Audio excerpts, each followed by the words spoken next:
Ended an eighth-inning lead and suffered a walk-off loss in Miami. 10 minutes later, the Nats finished a sweep of the Braves and closed the gap to 4. Now they meet for a critical 3-game series, and the Nats have their ace on the mound in the opener.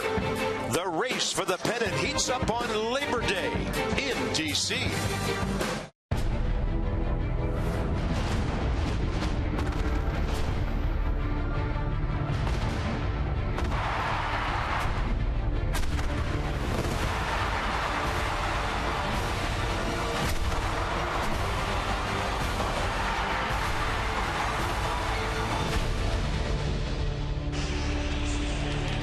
Welcome to Nationals Park. It is a playoff atmosphere. There is no doubt about that. Some Mets fans will be making some noise. The Nats fans will be trying to shout them down. What's at stake? Well, you might say everything, but the Mets lead is down to 4 with a 4 weeks of the season remaining. 6 left, 3 here, 3 there. The Nats have won 7 of their last 9. The Mets are scuffling a bit. They've lost 5 of their last 9.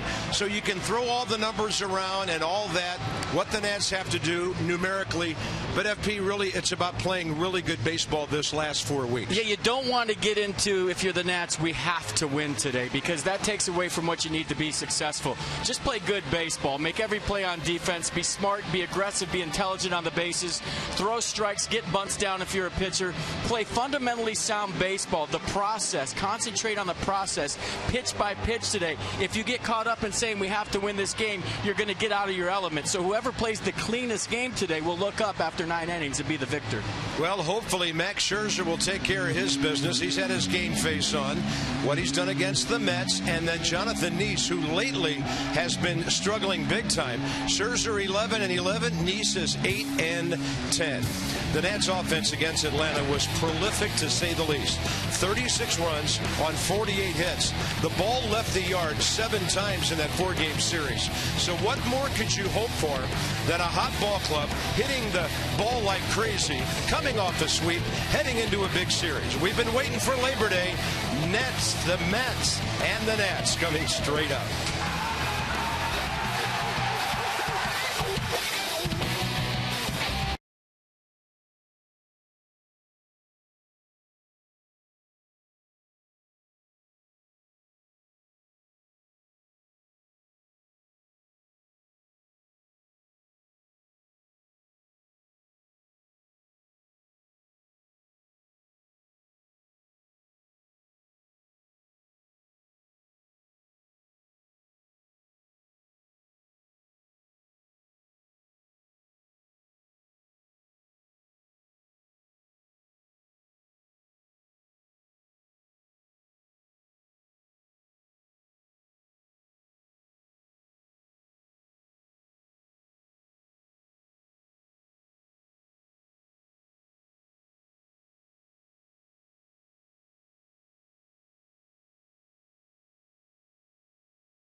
The Mets and the Nats have split their 6 ball games here.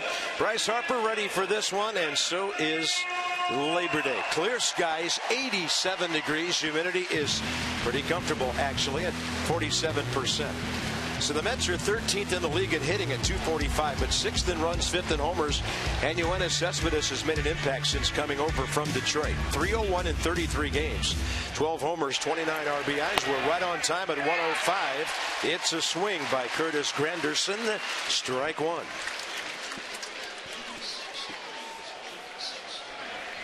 Scherzer career 2-2, 6 starts against New York.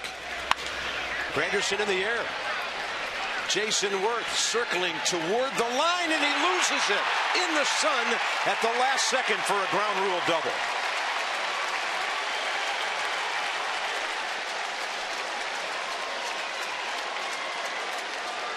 Boy, you can see that coming all the way, couldn't you? Just the way he went for this ball. Looked like a routine fly ball, and just by judging this one, ball really carrying today. I didn't think that was going to the warning track. Looked like a can of corn to left, and Jason Worth, based on his route, you see the sun right in the middle of his sunglasses.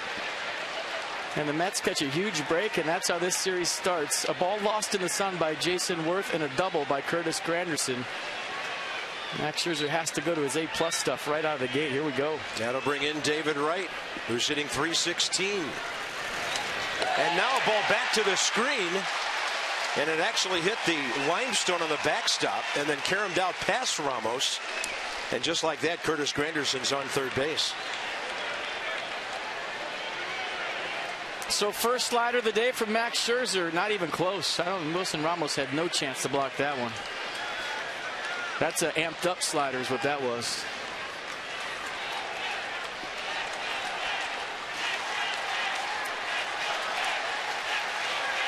Almost threw another one away. Yeah, you could tell. I mean, Max Scherzer, type A guy, right? He lives for starts like this, but right now, maybe a little overamped based on those last 2 pitches. Slow things down. The team that can control their pulse today, the best wins.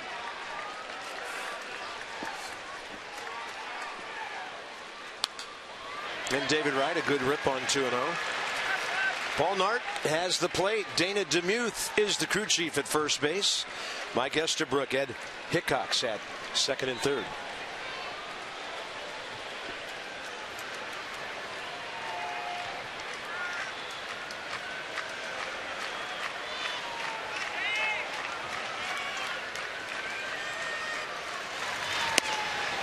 Inside 3-1. That's where you have to pitch David Wright. Hard in with the fastball. Don't let him get extended. He likes to go up the middle the other way. He has been vintage David Wright since coming off the disabled list.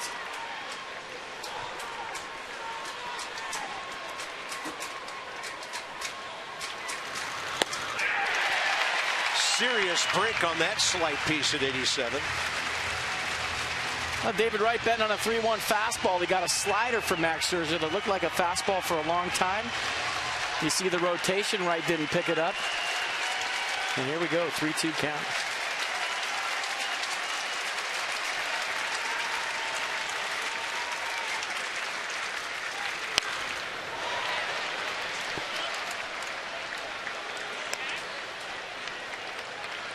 I mean, didn't even give us time for all of our cliches about a big series. Just right out of the gate, action, runner on third, nobody out, 3-2 count.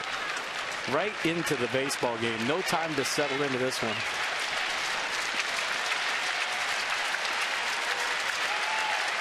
(3-2) again with nobody out.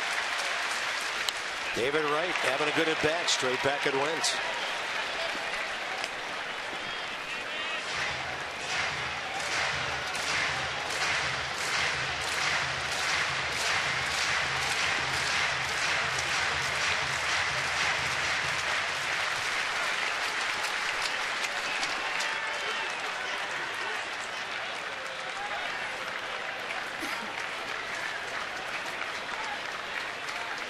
And another payoff pitch. David Wright to right field.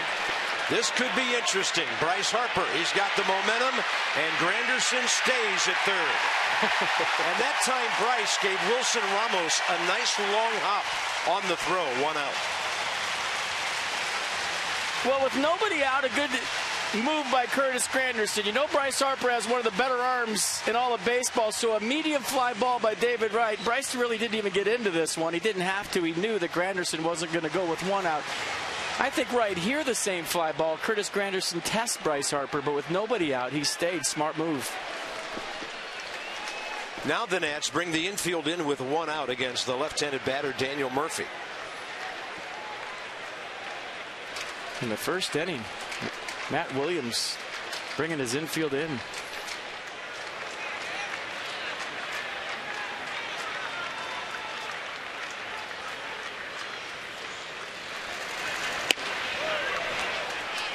Let's have the defense real quick. Worth, Taylor, Harper, your outfield. Desmond Escobar. Left side, Rendon, Zimmerman. Right side, Wilson Ramos behind the plate. Interesting move by Matt Williams. Jonathan Neese, a guy that gave up 6 runs against the Phillies last start, showing you how big he thinks this game is by bringing his infield in the top of the first. Murphy hitting .318 on the road this year, 5th best in the National League, and he drives one out of play left field.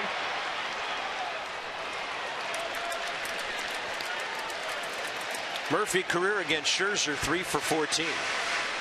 And by the way, that out a moment ago, David Wright 0 for 7 career against the Nats right-hander. I mean, this defense is what you see teams do against the Nationals when Max Scherzer is pitching, or what you see the Dodgers or teams do against the Dodgers when Clayton Kershaw is pitching. Bring the infield in the first.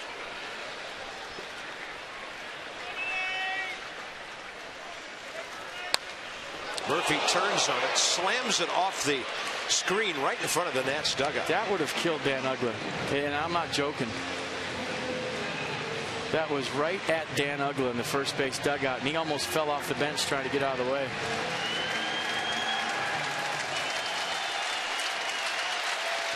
Now it's a 2-strike count, and the crowd picking up on that. Crowd's into it right out of the gate. I love it.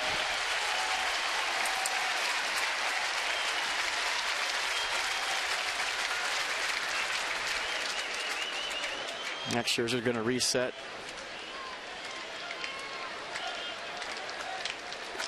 They'll start up again, the crowd.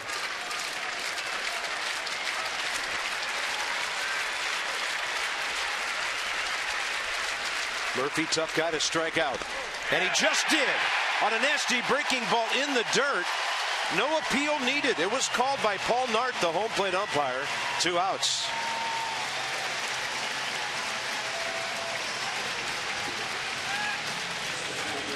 Big pitch by Max Scherzer. Went to the slider again.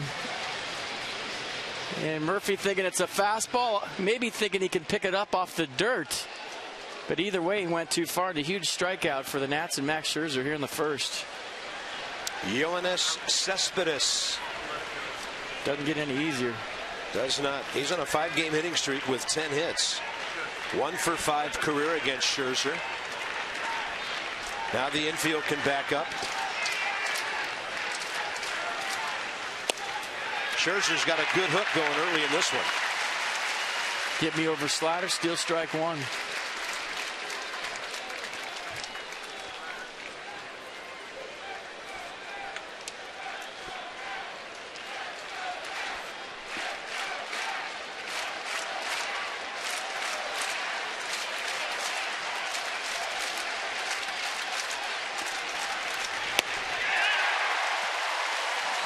Reached back 96 in the first inning.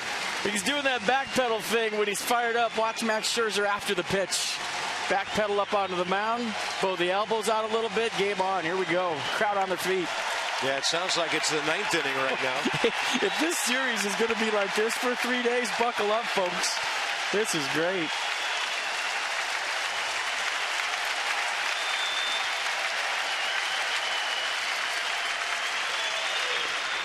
He went off speed, down and in.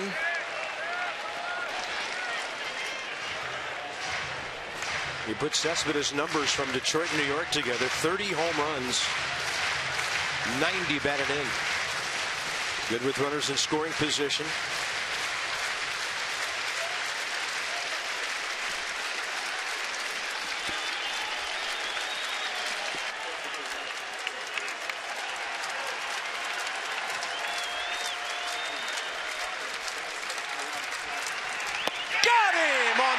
Speed.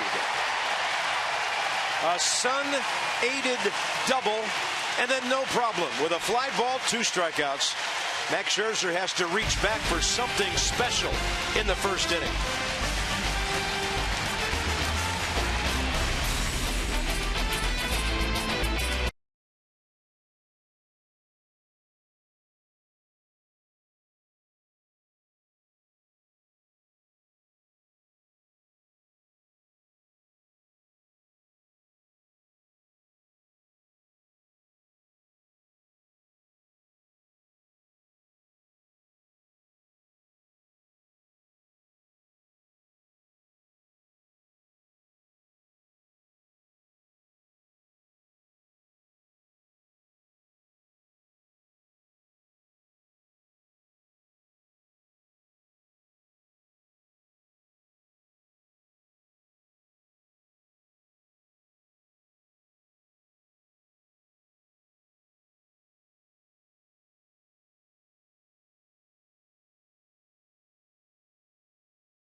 You by PNC Bank, for the achiever in you.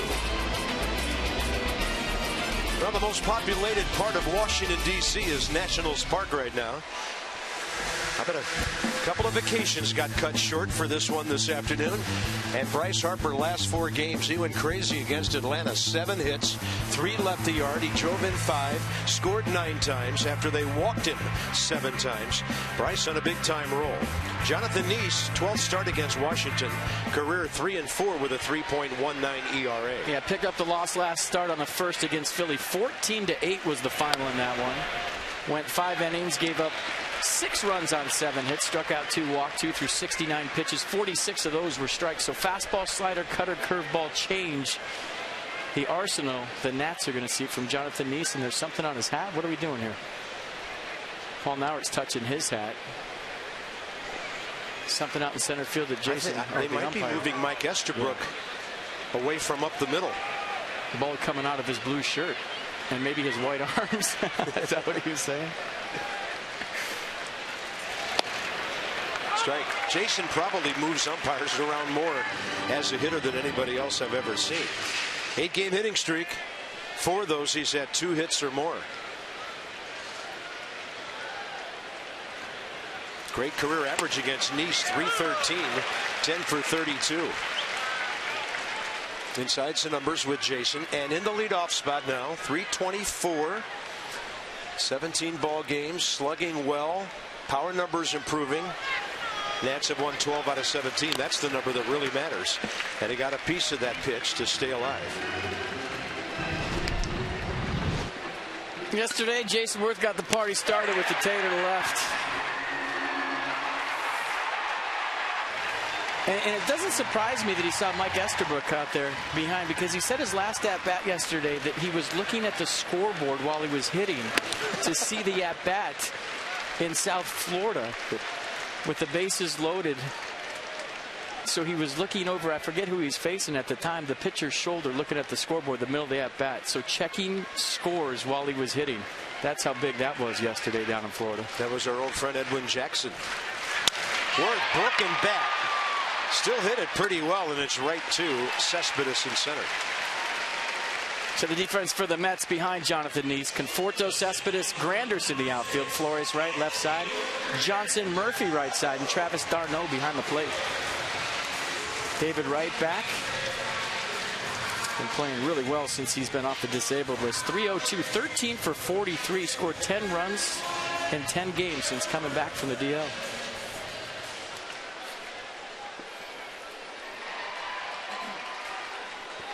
Rendon is hit safely 14 of his last 15 games with 20 hits.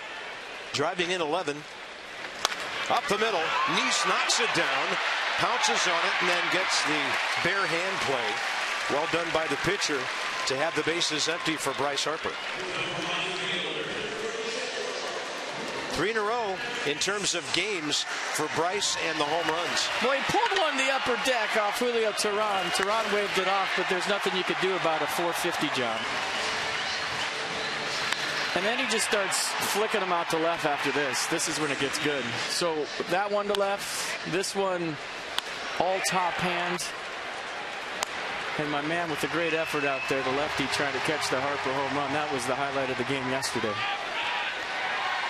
And how are the Mets going to approach Bryce Harper? Let's see. 3 for 13 with 4 walks against Neese. So Jonathan has walked him.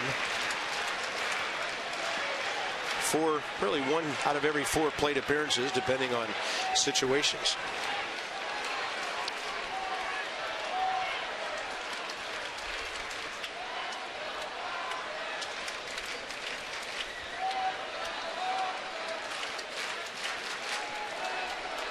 .357 in this ballpark. Denny's in the hole, 0-2 now.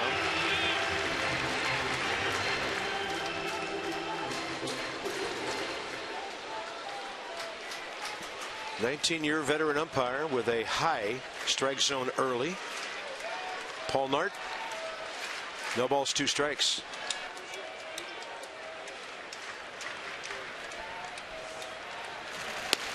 That's going to get him on the outside edge. That's exactly where Travis d'Arnaud set up.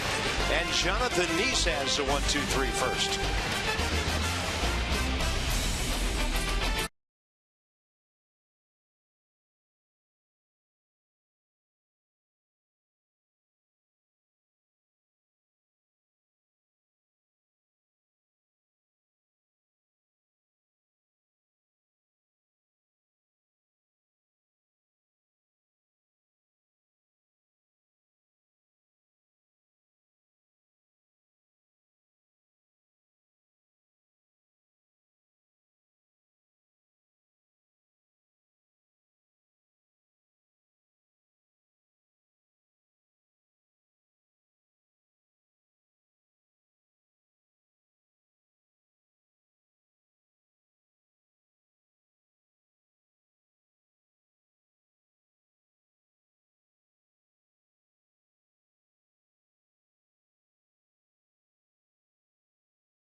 Professional athletes downplay the significance of a big game or talk about how it's just another contest, how they need to treat it that way. Well, I asked Max Scherzer yesterday how he views this start against the Mets, whether he thinks it's an especially one that he's fired up for.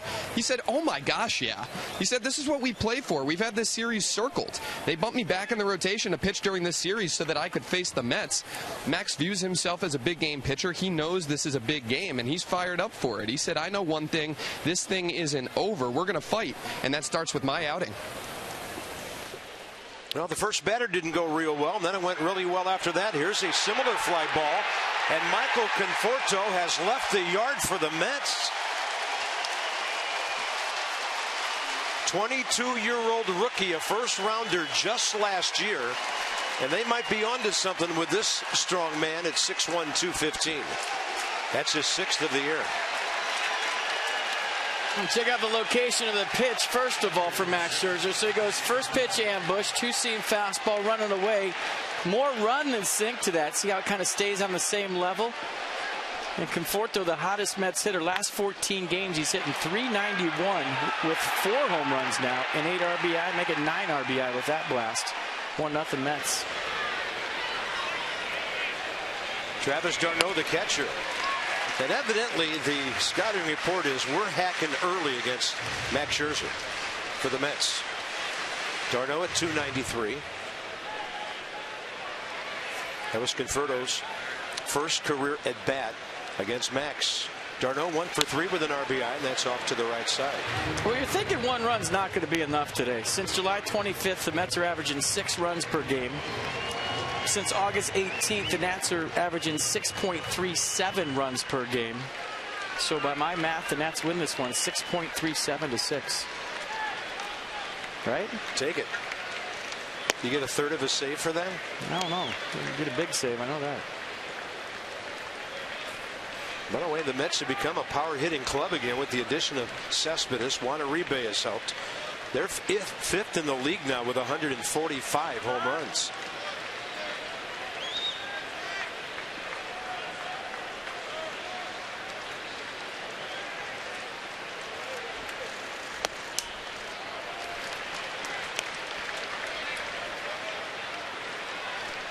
Scherzer's now given up 22 homers on the year.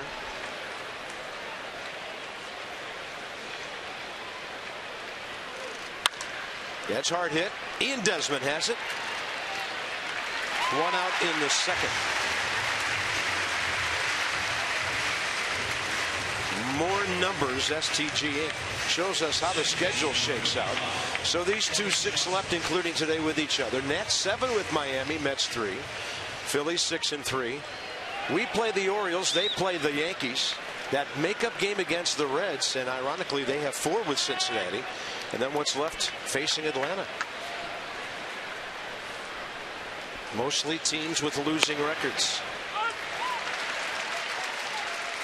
Teams with losing records can be dangerous late. They try to take you home with them, but based on the effort the Braves gave the last 4 days, that's not the case. That ball is well hit to right center from Kelly Johnson, and it is gone. That's his 4th as a Met, his 13th of the year.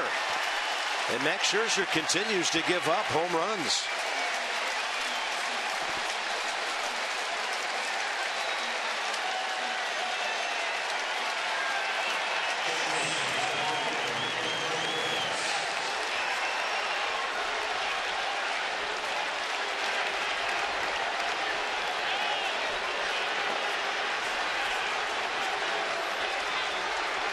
Two 2-0 New York, and here's Wilmer Flores, who hit one for them yesterday in Miami that put him ahead 3-2.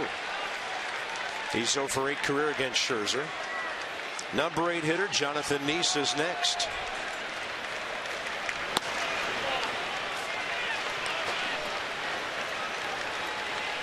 Max Scherzer has now given up 11 home runs in his last 6 starts. 95 way inside, 2-1.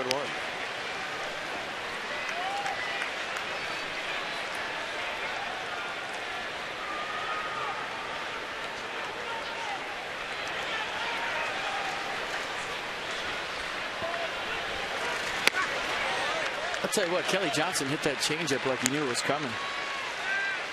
That wasn't a bad pitch by Max Scherzer. It was an 85-mile-an-hour changeup down in the zone. Kelly Johnson just went down and got it.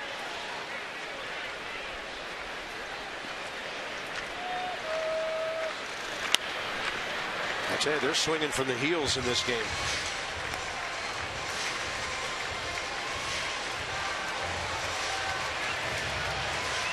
Yeah, that's changeup right there. I mean, it was fading away, and Johnson just reaches out, catches it out front, stayed back nice, hit it like a fastball. 3-2, and he just gets a piece of it.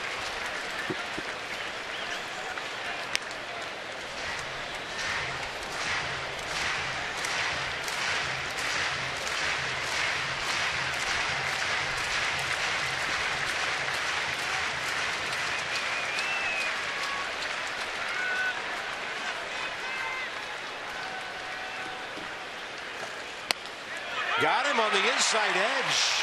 Wilmer Flores dropping his bat. Boy, he sure didn't want to walk anybody in front of the pitcher, and Max comes up big with his 3rd strikeout. It was strike 3, but it was a backup slider, and did it come back enough? For Paul Nauert it did. For Pitch Track it didn't. Max Scherzer will take it. I think what you take out of that is the slider he's thrown a few today that haven't been sharp. Jonathan Neese, 9 hits, 4 RBIs this year.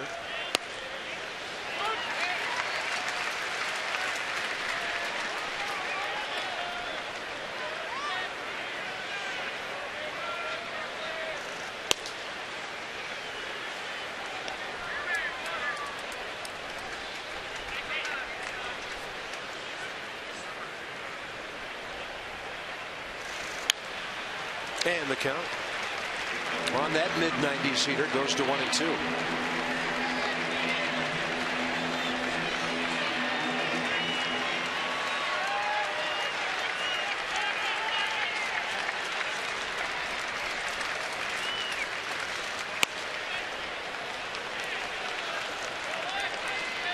I'm still trying to get a feel for that slider curveball combination, the off speed.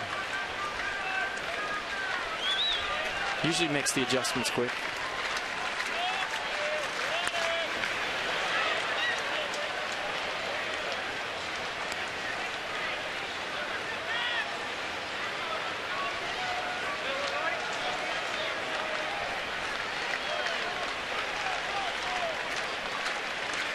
Two and two to Jonathan Neese.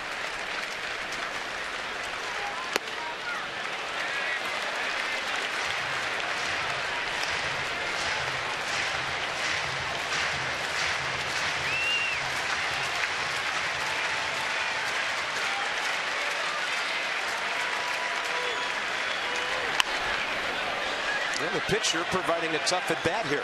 Well, Jonathan Neese can swing it, and he's showing you right now. And if you're back Scherzer, throw him a fastball right down the middle, see how far he can hit it.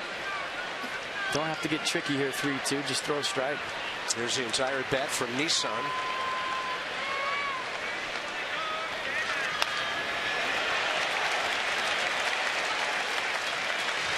Neese knows he's getting a fastball. Scherzer knows he's throwing a fastball. Who wins?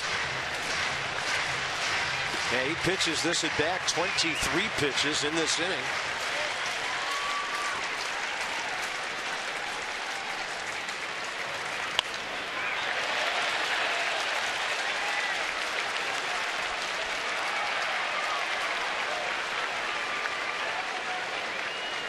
Who's getting tired here, Scherzer or Neese? Some kind of battle. Finally gets him on a fastball away. 2 homers by the Mets, Conforto and Kelly Johnson. Zimmerman, Escobar, and Desmond, the Mets, early by 2.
Couch Cam, and you just might see yourself in an upcoming broadcast that is brought to you by T-Mobile.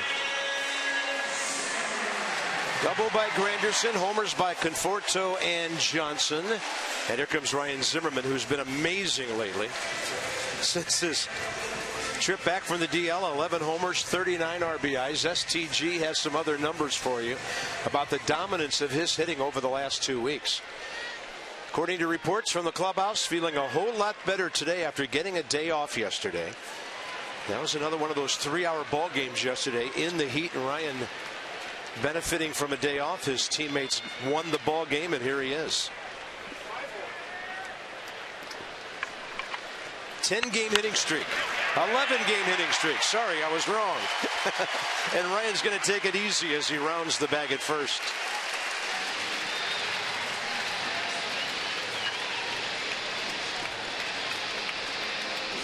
Well, the Mets land the first big blow of this series, up 2-0, a couple home runs. Nats trying to answer right here. Ryan Zimmerman with a base hit. What new? There goes the no-hitter. And Nats trying to answer here in the bottom of the second. Now over 11 ball games, hitting .452.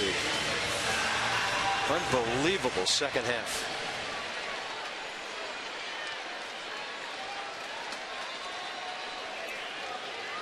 Escobar checking in with one of his highest batting averages of the year now at .315. 7th in the league. Just out of the top 10 in hits with 144. And against Jonathan Neese, 1 for 8 career, but 4 walks. Boy, you got to be ready against Neese in the stretch. Did you see that right there? Escobar looked up and Neese was coming at him. Bouncer to short. Flores and Johnson try to turn the double play. The runner is out at second. That was on the exchange. And it's a 6-4 fielder's choice.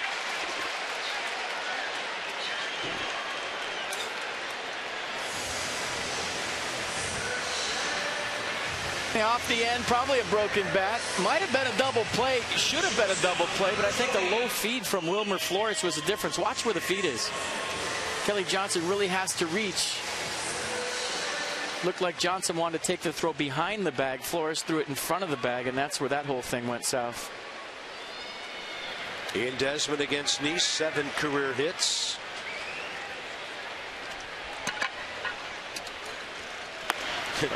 And that time, Escobar barely had time to get a leadoff before Neese was coming home. Well, those are things you got to know, and you have to be ready. If you're a hitter, look up. He's coming at you. If you're a base runner, get in your primary lead quickly because he's working fast out of the stretch, and he's not coming set for very long at all. Did Desmond stop? He did, says Dana DeMuth at first base, 2-0.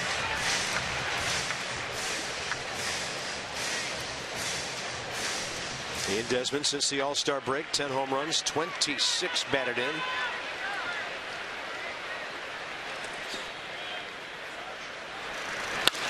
Hot shot, base hit. So Neese getting some ground balls, but Zimmerman and Desmond placed theirs perfectly. Escobar's wasn't hit that badly either, and it's first and second, 1 out.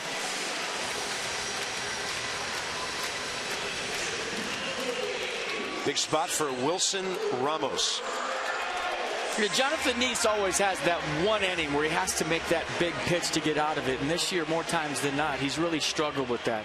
You know, he'll be cruising along, then bases loaded, 2 outs, needs to make a big pitch. That's where the damage is usually done. So the Nats are hoping this is one of those innings with first and second, 1 out. Wilson has great career numbers against Neese, 6 for 14 with a home run. 3 batted in, ball 1. Just an FYI, something to look out for in this series. Travis d'Arnaud just as good as Jose Lobaton at framing the low pitch.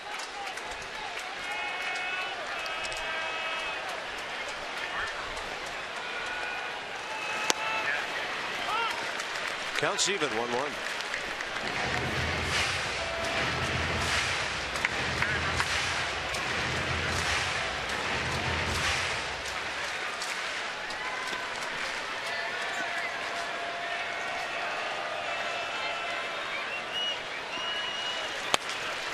Slow roller up the middle, and they will turn the 4-6-3.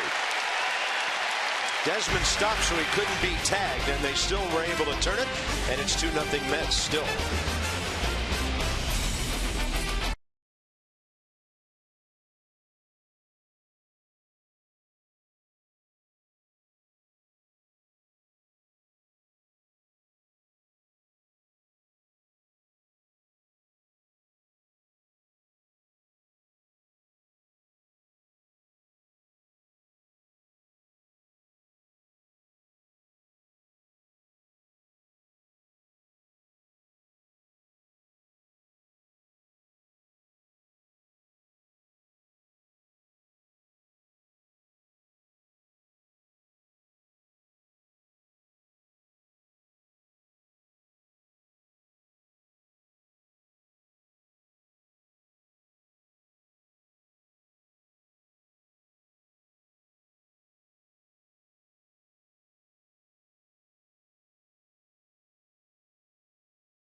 Hawks. 2-0 Mets as we go to the top of the third inning. Couple of home runs, the difference in this one.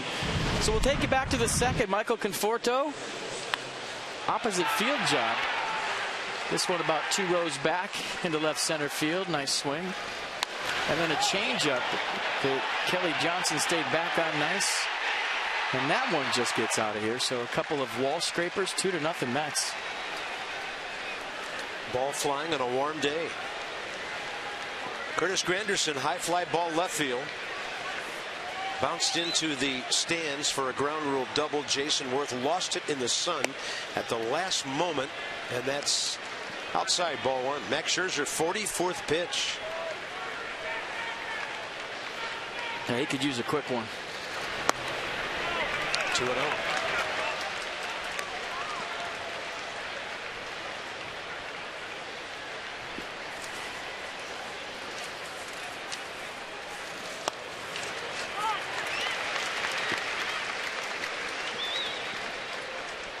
Granderson now against Scherzer, career 6 for 17.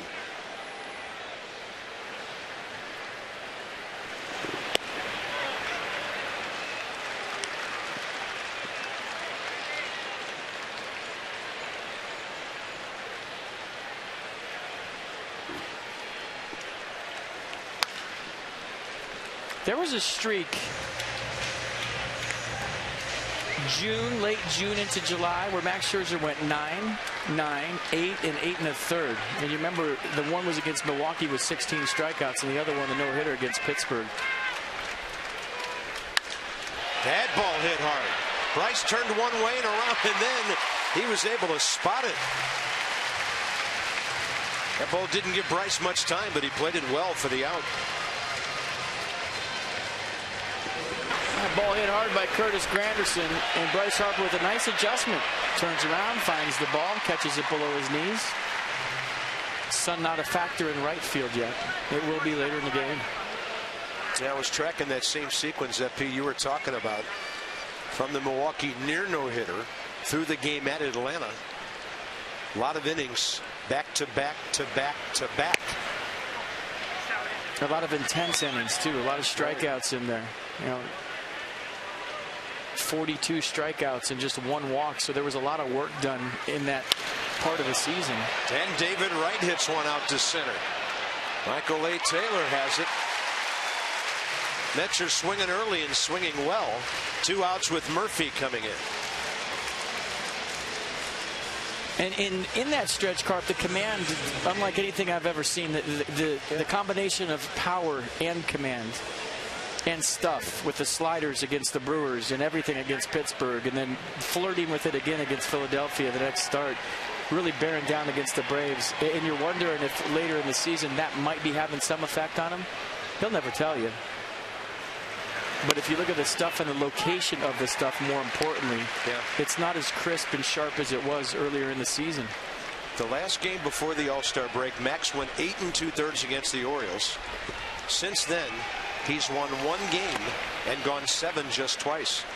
So your point's well taken, and that's a lot of load for the first half of the season. Yeah, I mean, he'll come at you with everything he's got. There's no doubt about that. And he's going to stick his nose in there and fight. There's no doubt about that. 1-1 to Murphy, and that's right in there. He just doesn't have the same weapons he had earlier in the season. Yeah, back then it didn't matter what the count was. You just knew he was going to get guys out.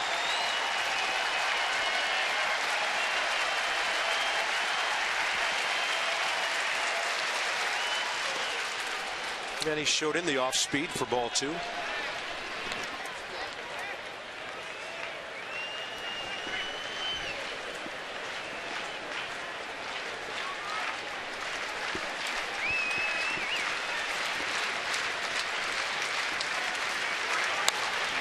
And Murphy will pop it out of play.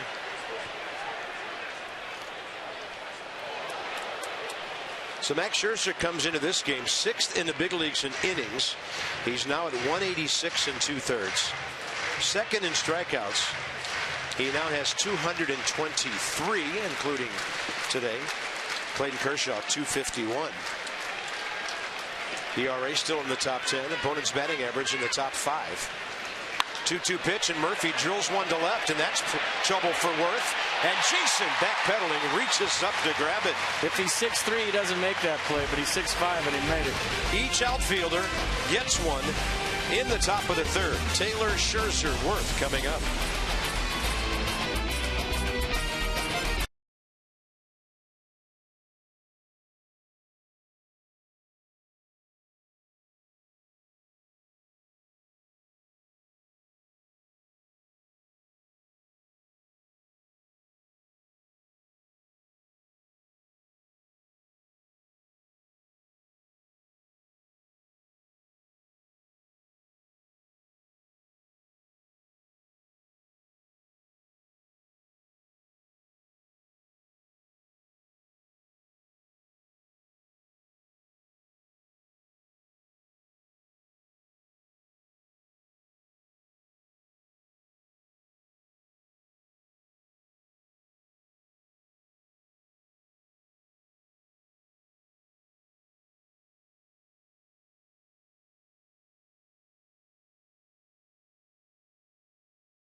Bottom of the third, Michael A. Taylor.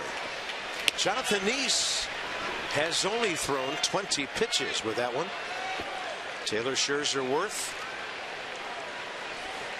Did a nice job of keeping the ball down. Lower half of the strike zone, and misses have been below. A lot of balls on the ground. This one to his left for Kelly Johnson. Over to Daniel Murphy for the out. Headed to Nats Park for the final 10-year Tuesday of the season. That's tomorrow. Mets are in town, obviously. 7:05 start. First 10,000 fans receive a collectible 2005 mini lineup card. Visit Nationals.com to purchase your tickets today. Is that from the clincher? We'll have to check that out.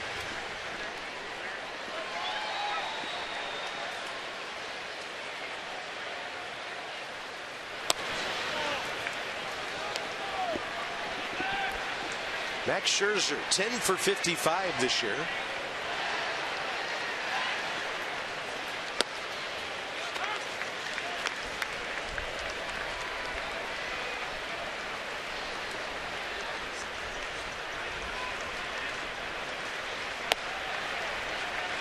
And ball two.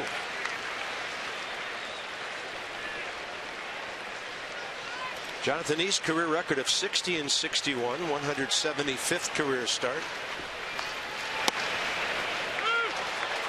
Max says, I'll take that one. Thank you very much. Wow.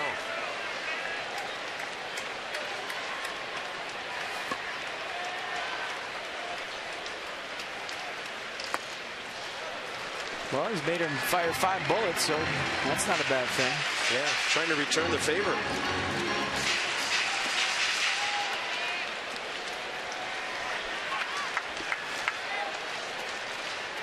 And Jonathan Neese just walked Max Scherzer. Ball 4 was better than strike 2, I'll tell you that. I agree. Mercedes-Benz on the last one. Well, maybe not. Good call by Paul Nauert. So top of the order, 1 on 1 out. Jason Worth, the hitter.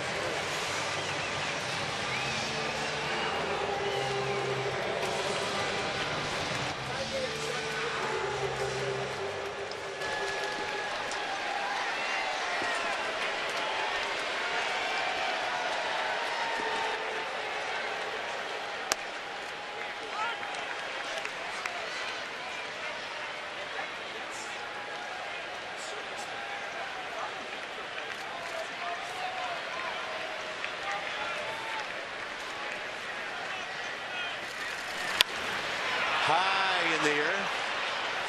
Short left center. And the call will be made by Yoenis Cespedes, who, I guess in his days with the A's, knew all about playing in a sun field out there. He has that one for the second out, and Rendon will be next. Anthony Rendon, another Nat who went deep yesterday. Tony Fourbags yesterday just stayed through it nice. Not really on the sweet spot, just toward the end, but he got enough of it, stayed through it long enough, and drove it out of the yard for his 4th home run of the year. See the truck trying to channel Anthony Rendon's inner tater right here. It's been odd. 20 for his last 61. 4 career hits against Jonathan Neese. Something going on over there at first base with Rendon being such a good right field shooter. Daniel Murphy is working very hard behind Scherzer to get way off the bag on every pitch into that hole over there. It looks like he's the one getting the secondary lead. I know. I thought he was stealing second. Boy.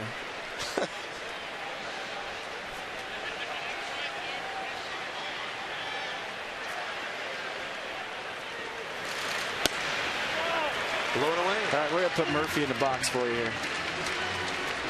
You got to see this. All right, check out Daniel Murphy. He can start right behind Max Scherzer, then going to shuffle off like he's the base runner.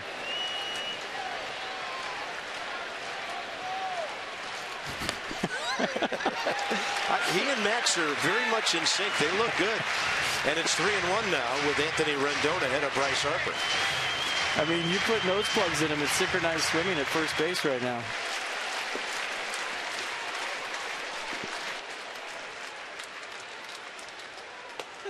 He's walked 2 men in this inning. Certainly not what you want when you have any kind of lead. In this case, a 2-run lead to bring Bryce Harper in. So first time up, Bryce Harper saw everything on the outer half of the plate. And we're going to show it to you again. Jonathan Neese made some really good pitches on Bryce Harper. Maybe the best he's been pitched in a while. First pitch slider, then watch him dart the fastballs. Bryce didn't like that one, but strike 3 is just, hey, that's a hang with him. Borderline pitch went Neese's way, but there's not a whole lot any hitter could do with that pitch. That was perfect. Now the Mets have given the Nats 2 base runners here.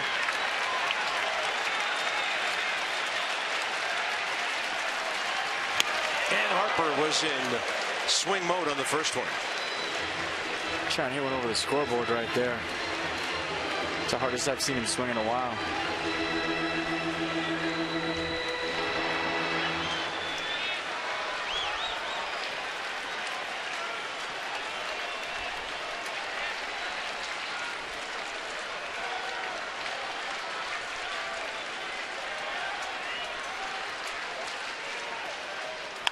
Harper to left center, but it's staying up, and that'll give Conforto a chance to get over there and grab it. Ball hit on the button. The Nats will strand their second and third base runners.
Mets.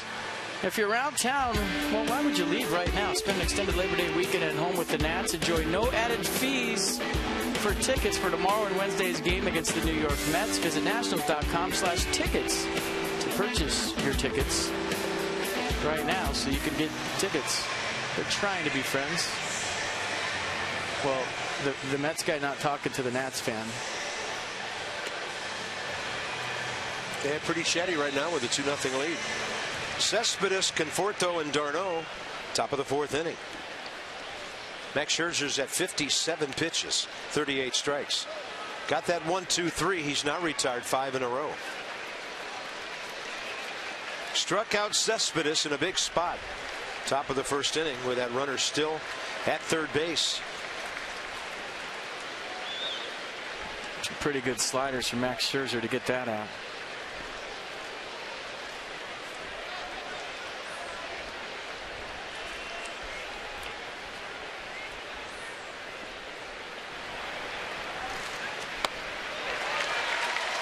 That Cespedes not seeing that slider from Scherzer. That's the 3rd one he's swung at and the 3rd one he's missed. He made his debut against the Nats on Saturday, August 1st. And against Joe Ross and the Nats bullpen, he went 0 for 3 with an intentional walk. It was funny back then, the Nats had a 2-game lead on the Mets. Everybody in New York was saying, well, no way they're going to re-sign this guy. You know, and see what happens down the stretch. You just wonder if that mindset might have changed, because he has changed this ball club. And he launches one high in the air to left. Jason Worth going back and gone. Looks like it hit the very top of the wall. Cespedes was in his home run trot before he got to first base, and the umpires have called it a home run. Jason Worth saying check it.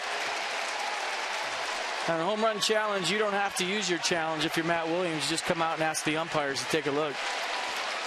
Looked like a homer with the naked eye from up here. Yep. Yeah, that's in the bushes, and there's flowers coming up and everything. Jason Worth couldn't see that. All he knew is the ball came back on the field quickly. Boy, that one had some carry to it, didn't it? 3rd home run of the day for the Mets. Cespedes, 13th as a Met, 31st of the year. Well, they're going to look at it. Matt wants them to look at it. Yeah, it looked like it hit the back of the wall, spun into the flowers, and then hit that wall with the rail behind it before coming back in. Boy, he got some extension right there, didn't he? Watch him finish the swing. And the ball's flying here. I know it's 3-0. I know it doesn't look good, but if you can get some elevated pitches and you're the Nats today, you get right back in this thing. Nats Park is a launching pad right now.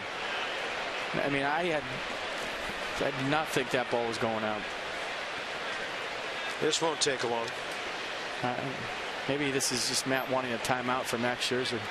3-0 New York on homers by Conforto, Kelly Johnson, and Cespedes.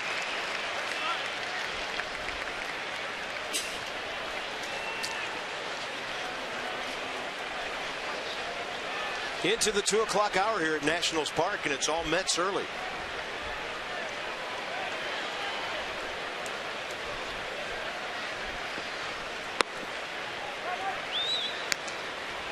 Conforto got this started 2 innings ago, leading off the 2nd when he went opposite field. Tries to do it again, but Worth is measuring this one. I think he held out his glove to tell Taylor that he could see it this time. 1 out.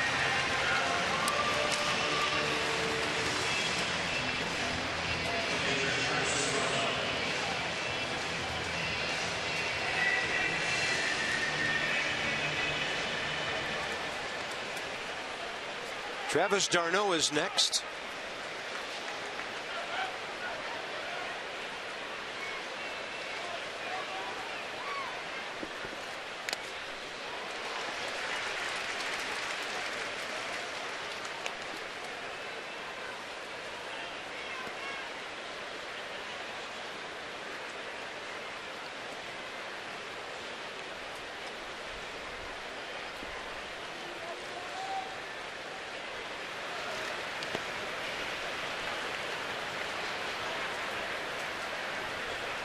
I mean, it's a 3-run lead for the Mets, and obviously you want to jump out to a lead if you're either team in this series, and advantage Mets so far. And if you're standing on defense, you know the ball's flying here today, and you know it's all you need is a few base runners and get something elevated from Jonathan Neese, and you got a ball game.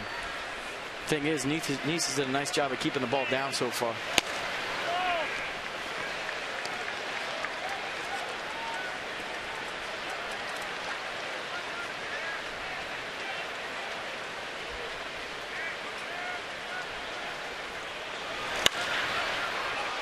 This one high in the air, right center. Now Michael A. Taylor using his bare hand for shade. Everyone's an adventure, isn't it? Seems like it. I mean, it's high sky today.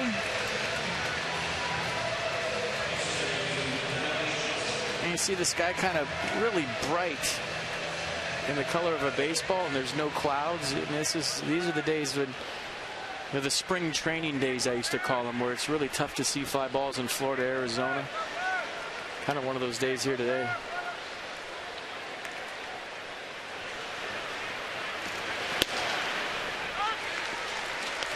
Eye black underneath the sunglasses. Like I always say, if it's right in the sun, there is nothing you can do about it. Nothing.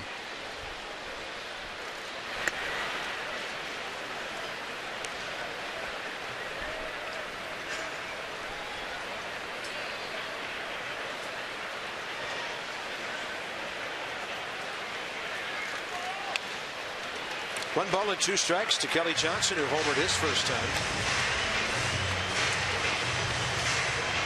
And that was the changeup, the second pitch, 85 miles an hour, kind of running toward that number 2 you saw. It started on the inner half and ran to that spot. Swing and a miss on a changeup. Kelly Johnson didn't know the ball had been dropped. He's thrown out by Wilson Ramos. For the Nats, Zimmerman, Escobar, and Desmond. 3-0 Mets.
Two innings ago with a leadoff base hit.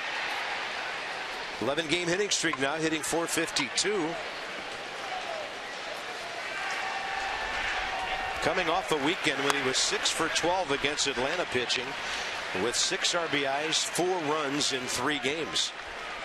Jonathan Neese, 36 pitches, 21 strikes through 3. That's confidence. You just tell by looking at his face. You watch him play every day for 5 years. You can read body language with these guys. You know when they're going good, when they're not going good, just by looking at them.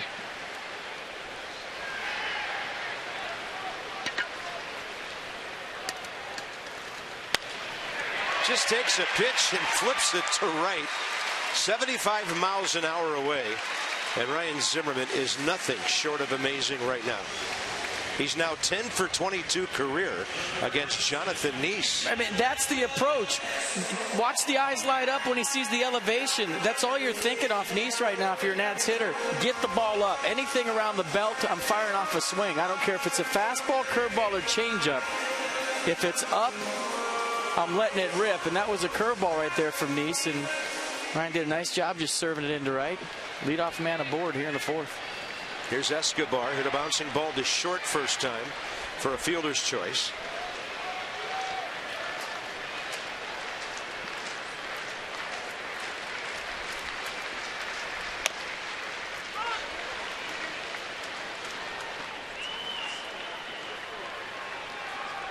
I mean, Escobar has the whole right side of the infield. Look where Kelly Johnson's playing. He's right up the middle. He got a runner on first base. They're holding him on, of course. And Escobar really good at hitting that hole over there. Yeah, and Murphy doing his dance-off thing again.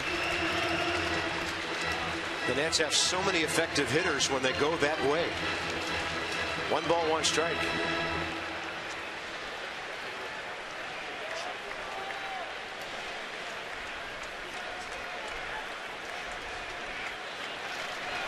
Escobar pulls it. Might be a hit. Stays fair. It is. 2 on, nobody out. Nothing at all David Wright could do. And Ian Desmond, who already has a hit, is coming up.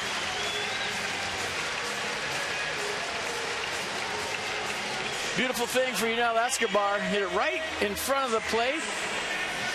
And David Wright probably made the right decision. I mean, if he comes and gets that, Escobar's safe. He was hoping that hit something or had some rotation and kick foul. It didn't. That's in business here in the fourth. Let's see if Ian Desmond could get something elevated. He rifled a base hit through the left side first time.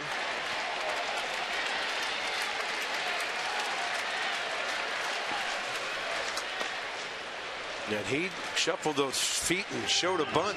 Had David Wright on the move. Some lows never stop improving. And talk about improving. Check out the last 45 games for Ian Desmond. The errors especially. I mean, what new? We could put that graphic up for 2012, 2013, and 2014. It would probably be exactly the same. Yeah, he's having an all-star second half.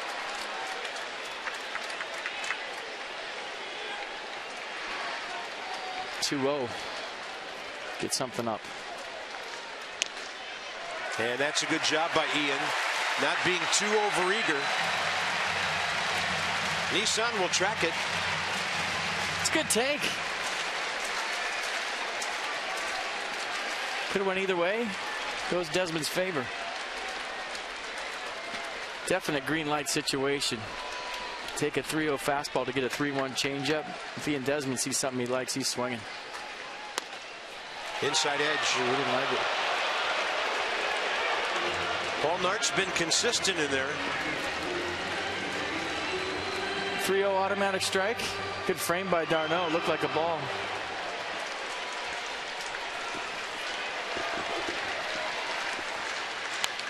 Ooh. That was a let's tie it up swing. And it goes to 3-2 now.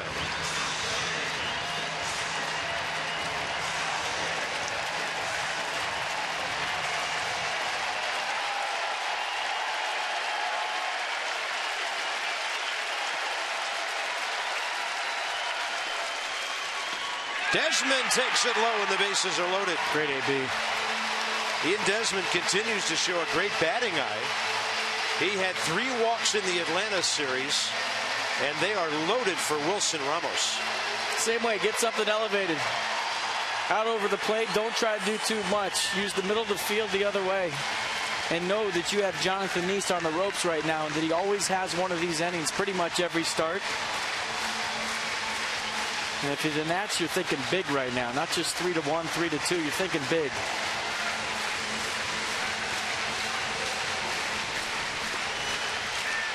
Jonathan Neese has walked 3, given up 4 hits. They're really going to be calling Wilson here.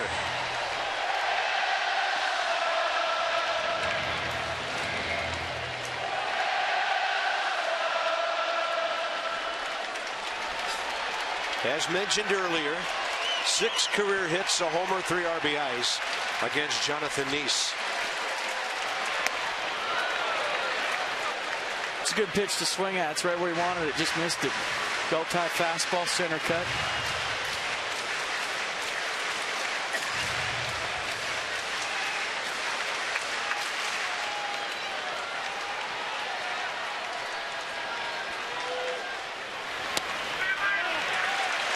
That was close, ball 1. There's their base running bunch. Zimmerman opposite field single. Escobar down the third base line. Desmond, a 5-pitch walk. Actually 6. That count was full. And Ramos slices it straight back.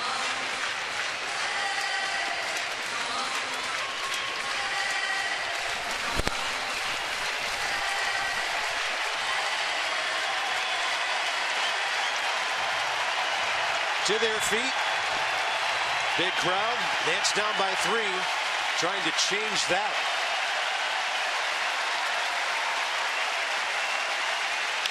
Ramos, high fly ball. Deep left field. See you later. It's a go-ahead grand slam.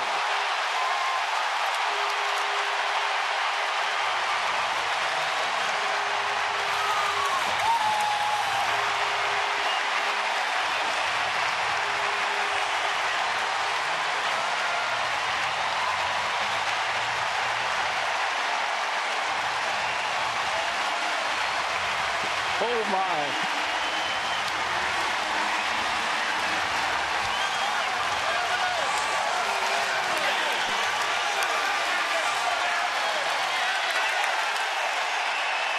Horns up. Fans want Wilson on the top step. They want a curtain call right here, right now.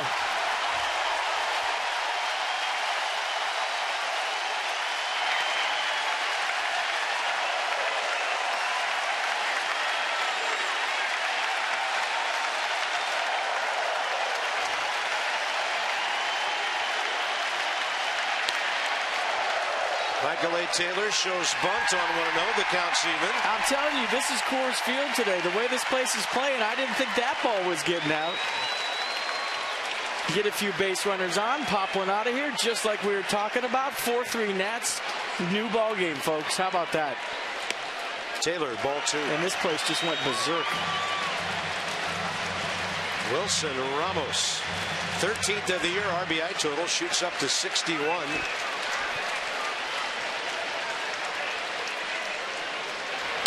And Taylor gashes one up the middle. 5 consecutive base runners. And Max Scherzer now could move the speedy Taylor into scoring position. Check out the grand slam one more time. Wilson Ramos, his 13th home run of the year. His 61st RBI. Look at him just dig that off-speed pitch out. Listen to it. Didn't really have the sound, but you see Escobar in second. He knows how the ball's carrying here. He knew as soon as Wilson hit it, it was a see you later. And just like that, the Nats take the lead. I'll tell you, I got to catch my breath. We got two more games like this, plus this one. This could be fun.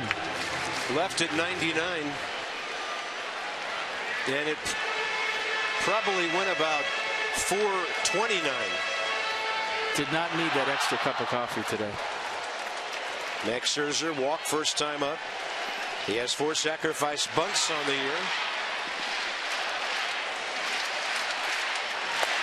Pulls the bat back, and it's even 1-1.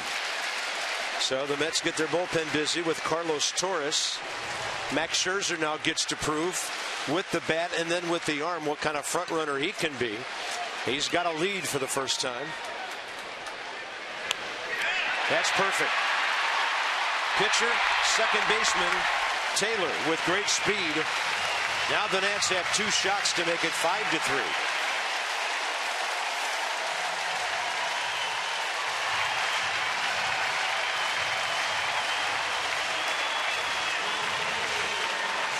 Straight the sack bunt again.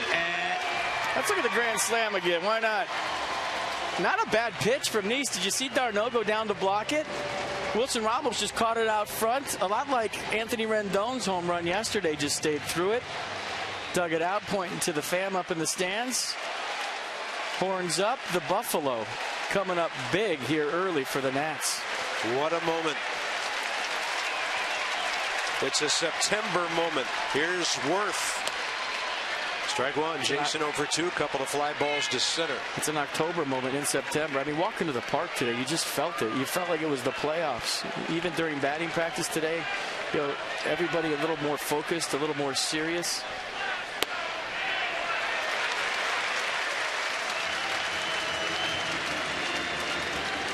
I always go into the Mets coach's office. Got a couple really good friends, Bob Gare and Tom Goodwin, on their staff. They were more focused today. Not really in the jokey joke mood. And Worth creams this one to center. That is way over the head of Cespedes. Taylor scores easily. The Nats are teeing off, and it's 5-3.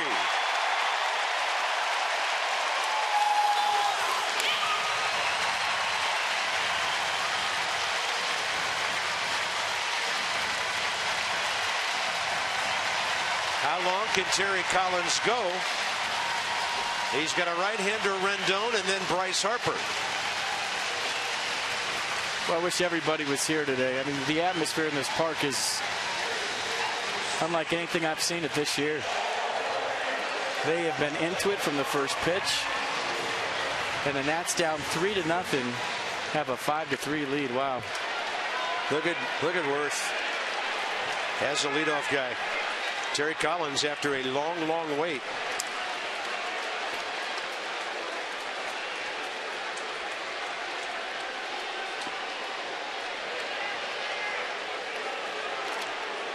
So apparently a double switch. That's why managers stop at the ump before they go out to take their pitcher out.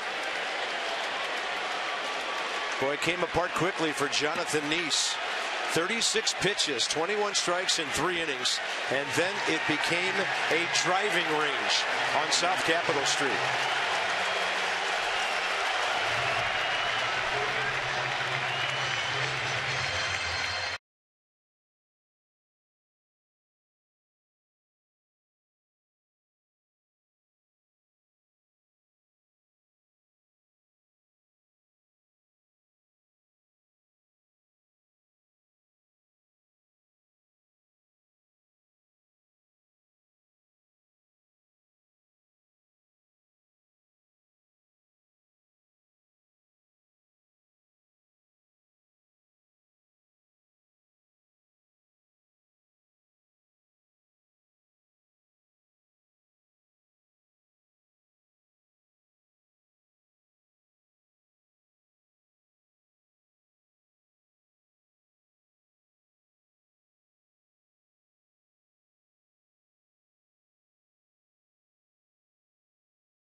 On second base, Jason Ward, but yeah, let's show you the grand slam again.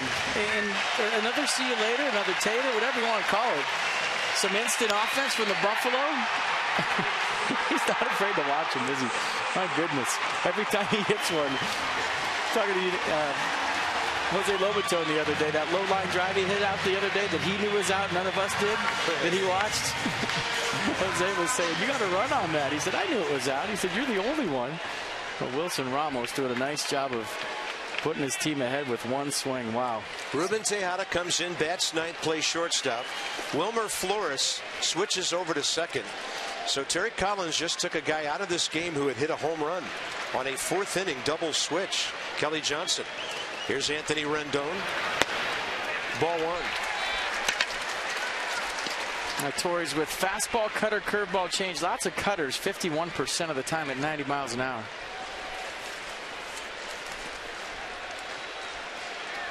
Anthony Rendon faces him for the 10th time, 1 for 9 previously.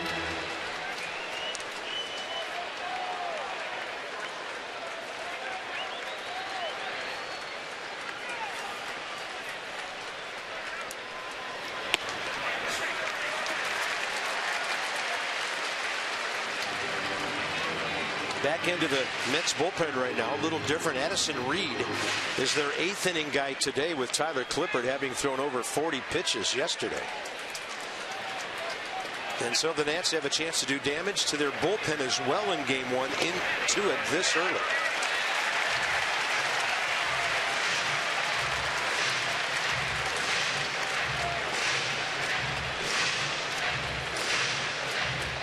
Great thing about this is if Rendon can get aboard, Bryce Harper gets a right-hander. Although he hit the ball well off Neese last time. That's a strike. That's the cutter right there at 90.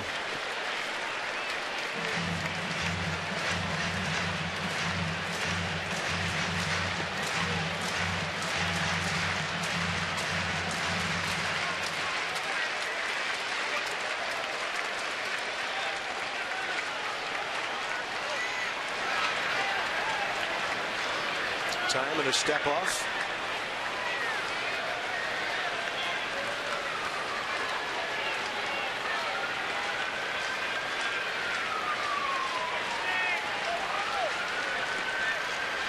Rendon, a swing and a miss, 2 outs. Inside the Numbers brought to you by Jeep. Coming into the ballgame today since the 18th of August, 7 over 500. On base percentage, ridiculous for an entire ball club. Slugging is great. Pitching around a lot of batters, are they? 6.37 and 31 home runs. Well, Bryce Harper won't get to face a right-hander. So that was the key. If Rendon had gotten on, this could have been really interesting.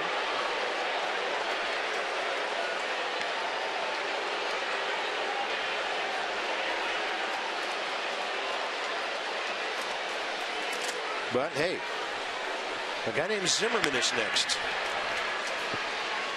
Well, I think you're going to see this the whole series. Whenever Terry Collins has a chance with a base, he's going to walk Bryce Harper.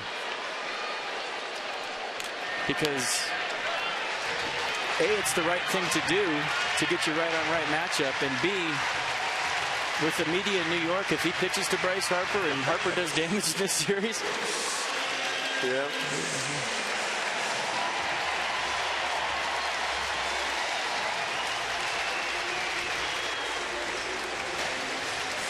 Ryan Zimmerman, 3 for 9 against Carlos Torres' career with a solo home run and a base on balls. 10th Nat to bat. And remember, he started all this with that little flip to right field to go 2 for 2.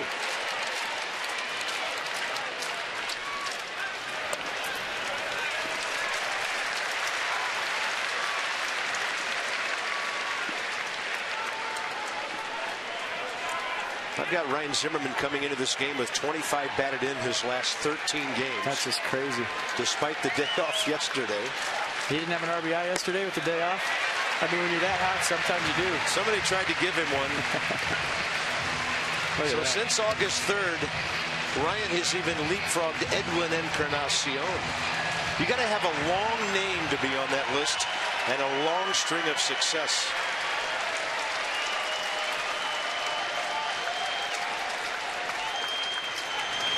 He was going for it.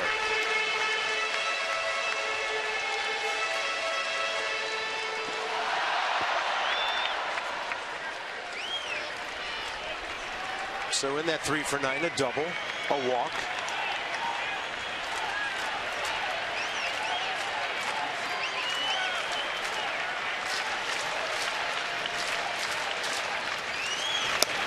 Spitting on it. Seeing it big. And I just tell you that look from the center field camera, it tells everything. Just the confidence in his face. It's relaxed confidence. And it's what people call the zone. He's in it.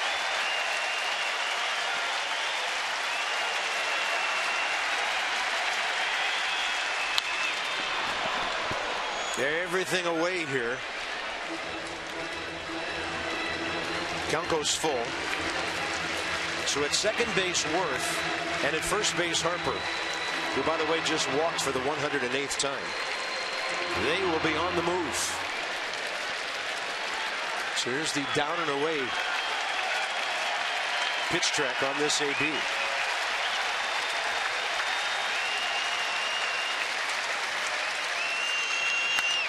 Zimmerman gets under it and pops it up left side. David Wright next to the bag. It's not exactly a routine play for an infielder today either. Big inning for the Nats. How about a 5-spot? Ramos drove in 4.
Well, Paul Nart allowed Max Scherzer to go a little quickly here in the 5th. I guess we'll take it. Strike 1. The hitter Wilmer Flores, Reuben Tejada on deck, then the top of the order. So a huge inning for Max. Here's the shutout or shutdown inning we talk about all the time. They got Flores looking first time on a pitch near the inside edge.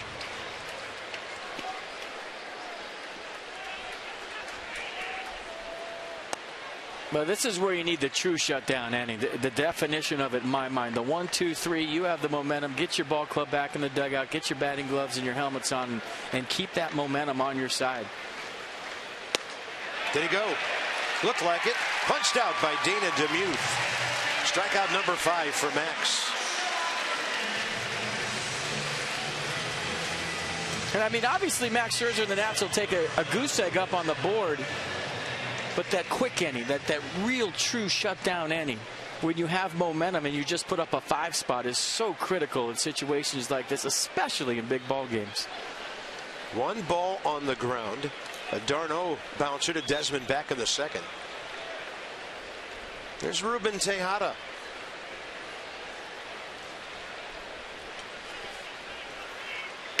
Came in on the double switch. Pretty good pitch right there. Saw Max Scherzer stop. Wilson Ramos hesitate to throw the ball back to Scherzer.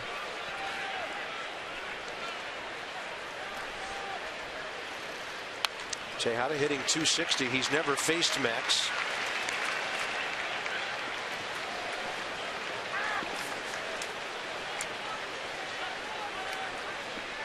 Yeah, first pitch, obviously a ball. The ball, the seams, and all the air around it in the box. That's fair. Escobar was a bit off the line, and that's into the corner for Reuben Tejada. That's the first Mets hit since the Cespedes homer in the fourth. And Max Scherzer had retired 9 out of 10 before that double.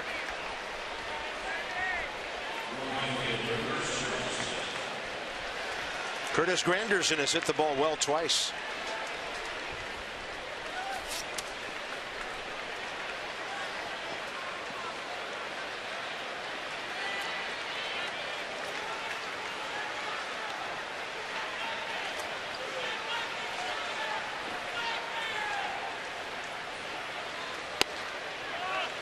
Ball one. Granderson, that long fly ball to left that bounced into the seats for a double after Jason Worth lost it in the sun.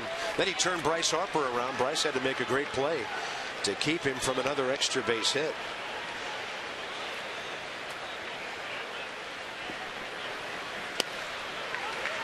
Two and 0.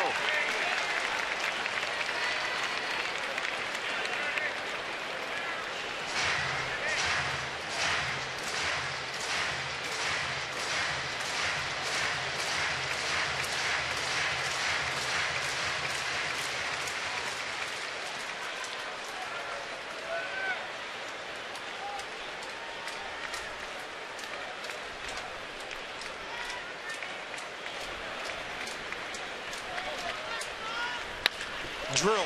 That's a fair ball. So there's no shutdown inning. Bryce is going to have to retrieve it quickly to keep Granderson at second. So New York right back on the board. It's a 5-4 game. And Curtis Granderson is swinging a hot bat. Well, both teams are swinging hot bats, and you knew it had a chance to be a high-scoring affair with the weather being warm, the ball carrying, and both teams swinging it. You see the fastball right down the middle and Curtis Granderson all over it. Nice effort by Ryan Zimmerman at first base. Step and a dive just past the outstretched glove. And a pair of doubles here in the fifth for the Mets, making it 5-4. Tying run in scoring position for David Wright. He has hit a fly ball to right and once to center.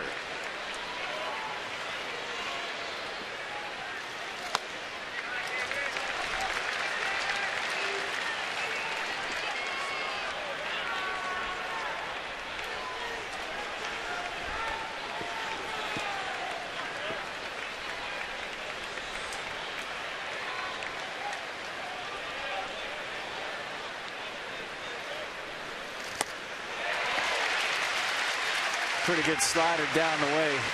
David Wright all in on a 1-0 fastball. Got a slider from Scherzer.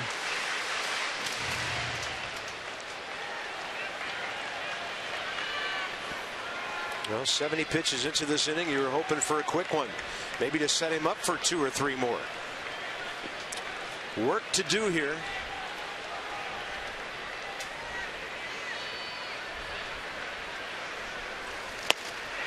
And David Wright still having a hard time getting to Max's stuff away. I think he's just guessing wrong so far. He guessed fastball on the slider, and then he had slider on his mind right there, and the fastball got by him, and now he has to respect the fastball in 2-strike count.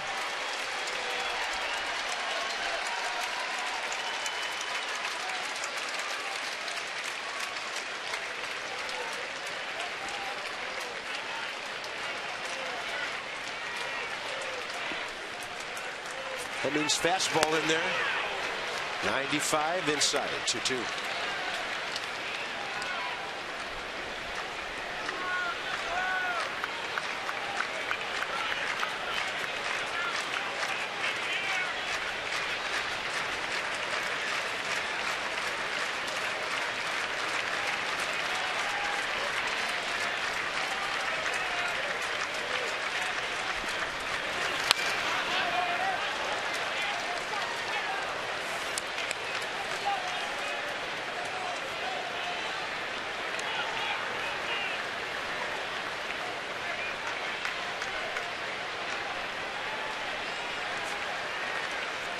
Except for that fourth pitch, everything down and away.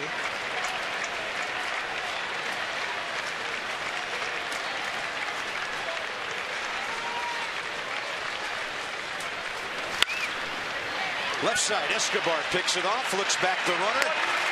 Important now, 2 down with Murphy coming up. David Wright 0 for 3. Well, this is a makeup day for Max Scherzer, and what I mean by that is this is all about the person and not the stuff. I mean, he goes out there on certain days and it's about the stuff plus the person. His slider today has been there at times. His curveball today has been there at times, and his fastball has been there at times. But this is more about him fighting than anything else. He is really battling out there, and he's giving you everything he's got. And this is more of a character start than anything. Still has a chance to get through the 5th inning with the lead if he gets Murphy, who lined out to left last time. Not an easy play for Jason Worth. Struck him out, breaking ball in the dirt first time. Ball 1. Murphy a doubles machine when he's going well. 31 on the year, 8th most in the league. Anthony Rendon, couple of steps into right field. Desmond keeping the runner close.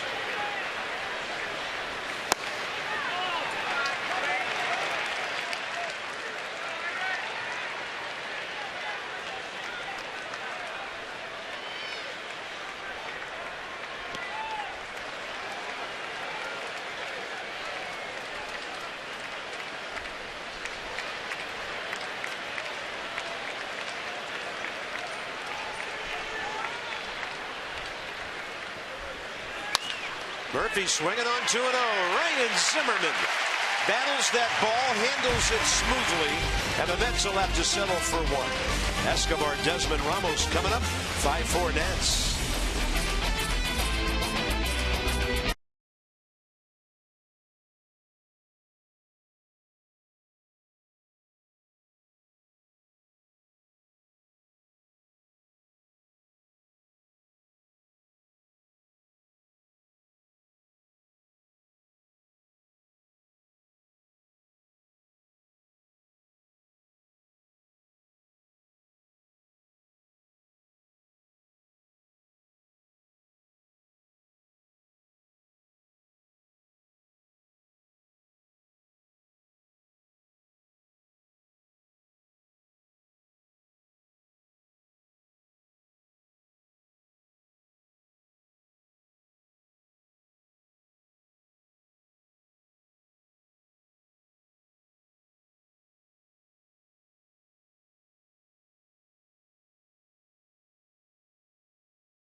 Report, Austin Voth, we've checked in on him before.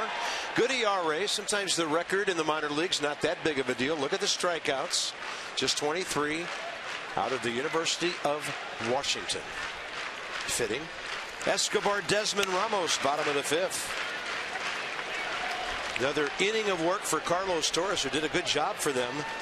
Struck out Rendon, intentionally walked Harper, popped up Zimmerman to put out the fire in the 4th. Escobar, base hit. Another multi-hit game for him, his 42nd of the year. We mentioned the Mets bullpen last inning, and Dan has more. Bob, not only did the Mets need Jonathan Neese, their starter today, to give him a quality start, they also needed him to go deep into the game. Their middle relief has really struggled of late. Henry Mejia suspended the rest of the year. Tyler Clippard unavailable today after throwing 41 pitches yesterday. They've had trouble getting the ball to Familia, their closer, and they're going to need to eat up some innings here and try and keep this a close game. That was Escobar's first career at bat against Carlos Torres. Thanks for the update, Dan. And Ian Desmond against this right-hander. 3 for 13 career with the run batted in. Yeah, they got a couple of new names down in that Mets bullpen. Eric O'Flaherty, the former Brave, who was really great about 3 years ago before he got hurt. They got Addison Reed from the Diamondbacks. Tyler Clippard, of course, from the A's. Their bullpen has an ERA of 3.28. Desmond, base hit, walk, and a run scored. Another 2-0 count to Ian.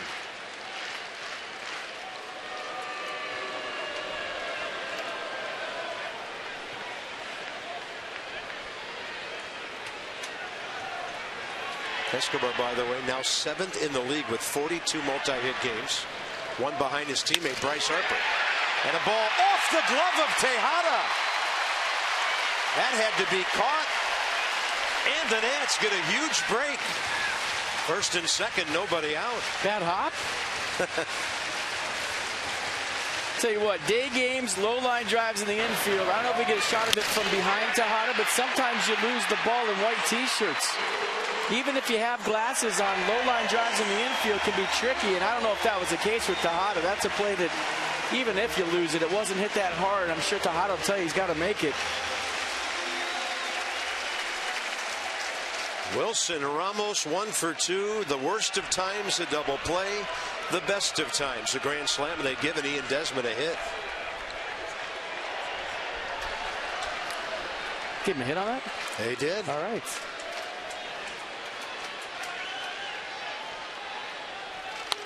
Ramos up pumping.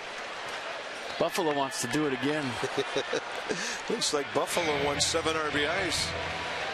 Buffalo not happy with one. You see, there's a lot of white behind home plate. And who knows if that got in somebody's shirt. I think we moved the sailors when the Nats are in the field there. You guys stay right there. Stay there, guys. Same seats. Call your buddies. And then when the Nats are out there, you got to go get a beverage. Ramos gets jammed. It's out of play right side. DC Lexus Steelers donate $250 to Children's National Health System for every home run a Nats player hits this year. So keep them coming. Lexus, the pursuit of perfection.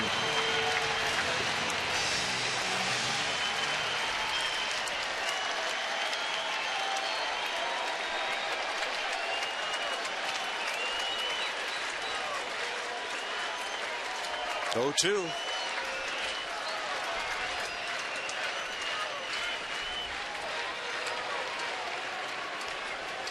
I think that Lexus should give every player $250 in ones in their back pocket. And when they cross home plate, they just throw them all in the air. Be a lot of rich catchers and umpires. They hit a home run. The way the Nats are hitting them this year, 149. Ramos in the air. Here comes the sun. And then over to help out Granderson if Cespedes needed him. Yoenis able to put the ball away for the first down. Taylor is next. You see Cespedes calling for it, but I'm telling you, on the road, the fans get loud. You can't hear. And Granderson wondering if Cespedes could see it. Granderson's got the old school flip downs. Cespedes has got the new school sunglasses on.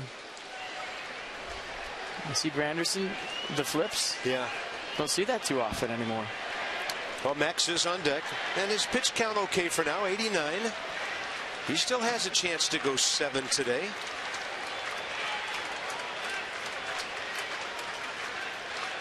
Taylor up there ripping, and That's what he did last time with a clean base hit up the middle after the grand slam by Ramos. So Michael A. Taylor did not let the inning end there. He scored on the Worth straightaway double. And that's the difference in the game right now, that run. So if you get the flips just right, you see this part sticking out? You can do that with your hand, but if you get them just right up against the bill of your cap, it's all you need to do is hit the bill of your cap and they come down. And kids out there scratching their heads going, what is he talking about? There's glasses that you can flip down. Yeah, some guys still use them in the big leagues, and Curtis Granderson, one of them.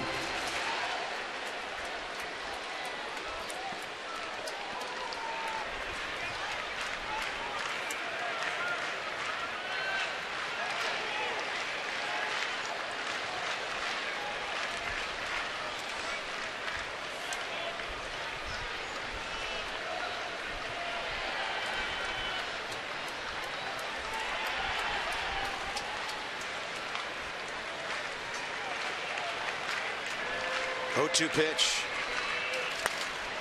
Out of play, right side.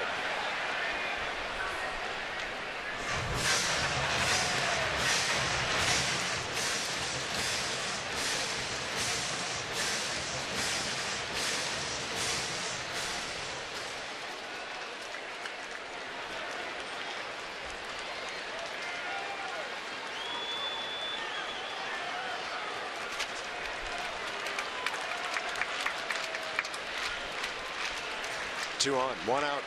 0-2 again.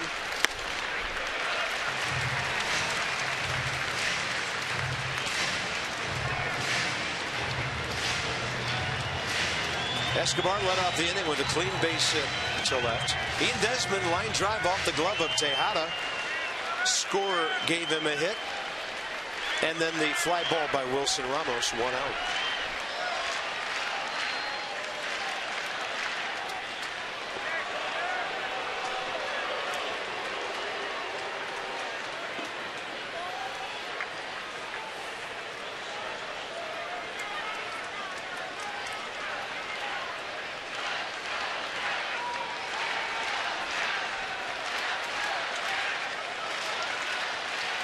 Taylor, that gets by the pitcher. It's a hit, but over to cut it off on a good play is Torres. Shoveling with his glove, 2 outs, and Escobar and Desmond move up to third and second. Next 5 games. Tomorrow night, Matt Harvey, Jordan Zimmerman. Steven Strasburg scheduled against Jacob deGrom on Wednesday night. The Nats get a welcome off day on Thursday. Then they go to Miami for 3 to start a Miami-Philadelphia road trip. And now Terry Collins coming out with the Mets trainer. Did Torres do something to hurt himself running after that ground ball? I think he just cramped up. I'll show it to you again. This one gets by Torres. Its base is loaded, 1 out for Max Scherzer. So nice play by Torres. But right there, he kind of cramps up, and just watching him walk back to the mound, it looked like a cramp more than anything. Couldn't really straighten out his foot. I think it was his calf, if I had to guess right, just by the way he was walking. And that's going to do it for Torres. Maybe it's more than a cramp. Maybe it's a hammy. So he makes a good play. So Torres will pitch the equivalent of an inning and a third. Give up 2 hits, 1 intentional walk, a strikeout. And now another thing the Mets did not need was Torres, who wasn't scheduled to hit for a while, having to lead this game and now deeper into that middle part of the bullpen.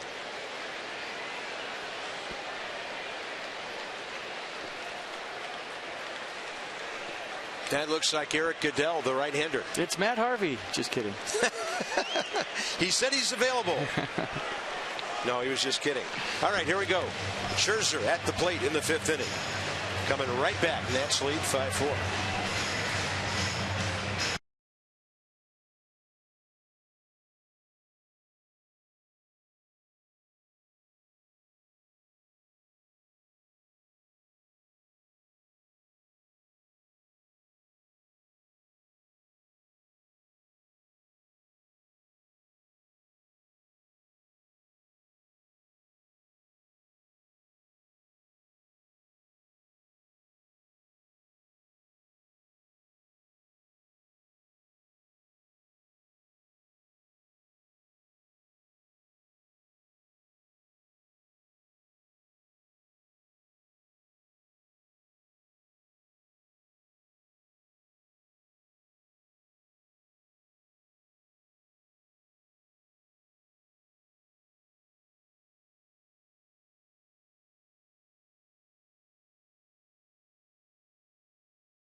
game summary. 5-4. Bottom of the 5th inning. Cespedes with his 31st home run. Ryan Zimmerman stay hot. Wilson Ramos, a grand slam that lit this crowd up big time. Eric Goodell, 23-year-old right-hander. He was a 24th round pick for the Mets 5 years ago. He gets all the time he needs here. Getting ready for his 25th appearance, 2.13 ERA.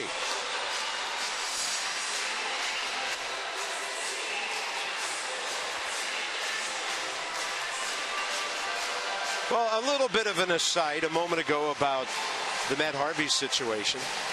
And Harvey will go tomorrow night against Jordan Zimmerman, Jacob deGrom on Wednesday. The Nats will not see Noah Syndergaard this time around. You know, FP and I was talking to some of the Mets guys about this before the game. 3 years ago, Steven Strasburg made it clear he wanted to pitch. Mike Rizzo made the decision, took all the heat for it. Mike was okay with that. He told us that what he was going to do, and he did take a lot of heat about that all around baseball. This Mets thing seems to be almost a he said sort of thing, and we're wondering exactly what page everybody is on. Well, Sandy Alderson spoke in the Mets dugout before the game today, and he said that Matt Harvey's pitching tomorrow. They're going to monitor the situation. He'll probably have a start against the Yankees, which is down the road a little bit, and then they'll be right about at 180. And if that last series against the Nationals to end the season, if he's available or if they decide to use him, they would count that as the playoffs.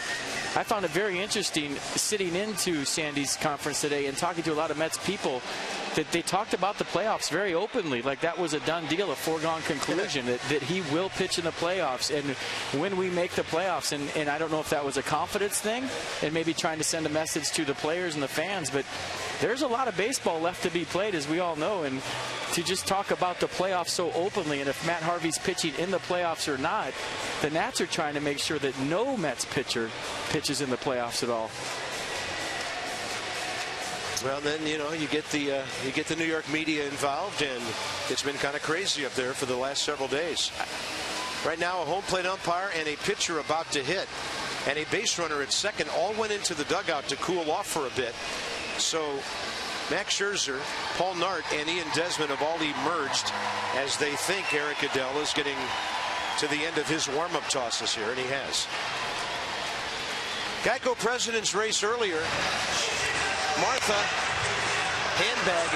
She got some barbells or a bowling ball in there? I don't know. That's not Martha, Bob. That's Martha. So here comes George and Martha. Obviously, no razors back in the day.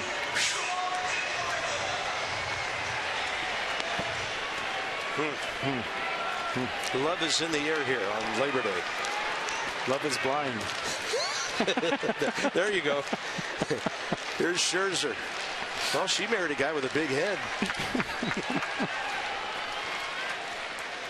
Scherzer rips it over to the right side. So after all that, Eric Goodell throws one pitch, and Max Scherzer puts the bat on the ball. We're going to the 6th inning. Washington 5, New York 4.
December 12th and 13th, two-day event at the Walter E. Washington Convention Center. Meet and take photos with your favorite Nats players. Test your skills in simulated baseball experiences.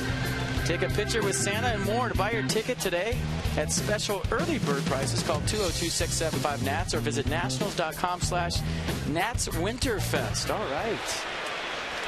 So not just Nats Fest for one day, it's Winterfest this year for two. Mets box score, 3 of their 4 runs homers. Solos in the second by Conforto and Kelly Johnson, who's now out of the game. Yoenis Cespedes in the 4th. He's leading off here. And then Granderson's double drove in Reuben Tejada, who had doubled last inning. So Max Scherzer about to throw his 90th pitch.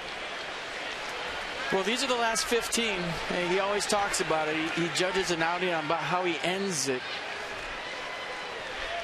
In a huge inning, Matt Williams has his bullpen set up for 7, 8, and 9. Max Scherzer and the Nats trying to get out of this thing with a lead after 6. Huge inning coming.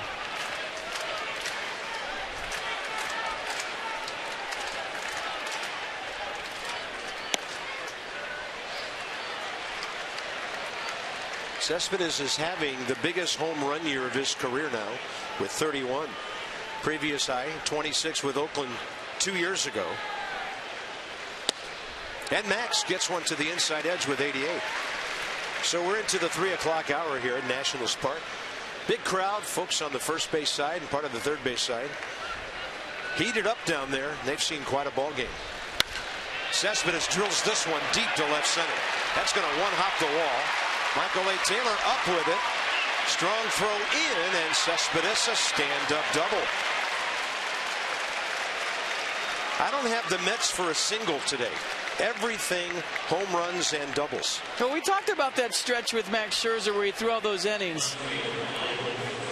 And you watch Michael Taylor make this close with a great play off the wall. Cespedes in all the way, but it was a pretty throw to look at. But all those innings, when you're tired, what happens is your arm angle drops. And if you watch Scherzer today, it looks like the last couple of starts, he talked to Dan and talked about working on getting that arm up and the hand above the baseball. But when the arm angle is a little bit lower due to fatigue, everything kind of flattens out. When you get on top of the baseball, that's when you get the true sink. That's when you get the nasty break on the slider. And when you're tired toward the end of the season, you really have to fight to get that arm up. And today, Max Scherzer just fighting, period. There's Michael Conforto.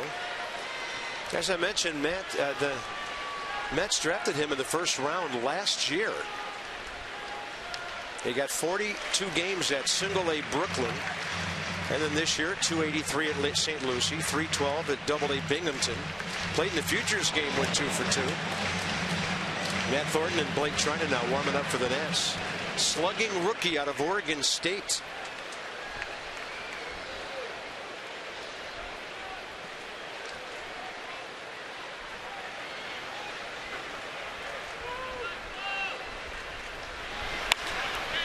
In the air to short right field. Now Bryce will come in for it a little bit, and Cespedes not going anywhere against that arm. Oh, and you better step back to the bag a little quicker. That made me jump out of my seat. I thought he had him. He and Desmond trying to steal it out behind the runner. Very casual walk back to the bag by Cespedes, and watch Ian Desmond. This will be a great shot of it. Watch.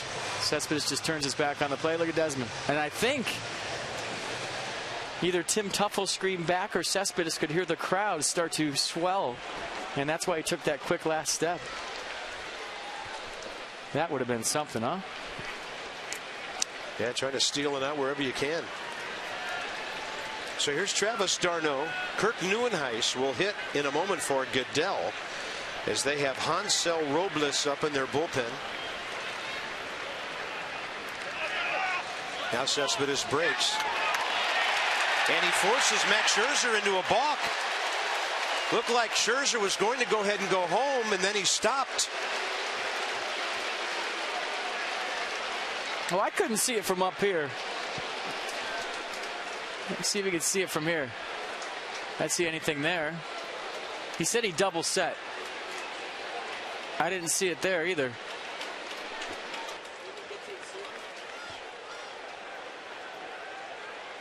Boy, that's a ticky-tacky balk call, if it was. I mean, I saw his glove wiggle a little bit there at the end, but that's a huge 90 feet for the Mets. And it pays off now. Maybe. Well, maybe not. Here comes Worth sliding. Takes him a while to recover, and the balk does cost the Nats a run. Travis d'Arnaud ties the game. A line drive to left, eerily like the one that beat the Mets yesterday. I'm still trying to figure out the balk. Now they're going to call Neuenhuis back and maybe leave Eric Goodell in the game since the game's tied. Yeah, relief pitcher's going to bat here. So going back to the balk, I guess there was a small movement there at the end, but all right.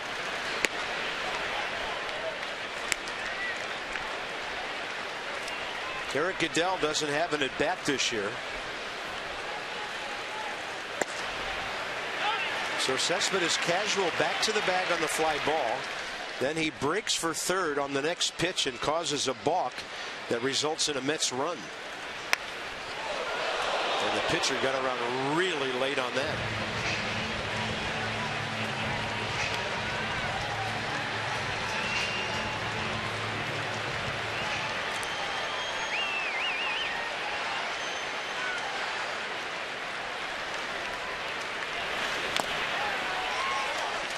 One ball and two strikes.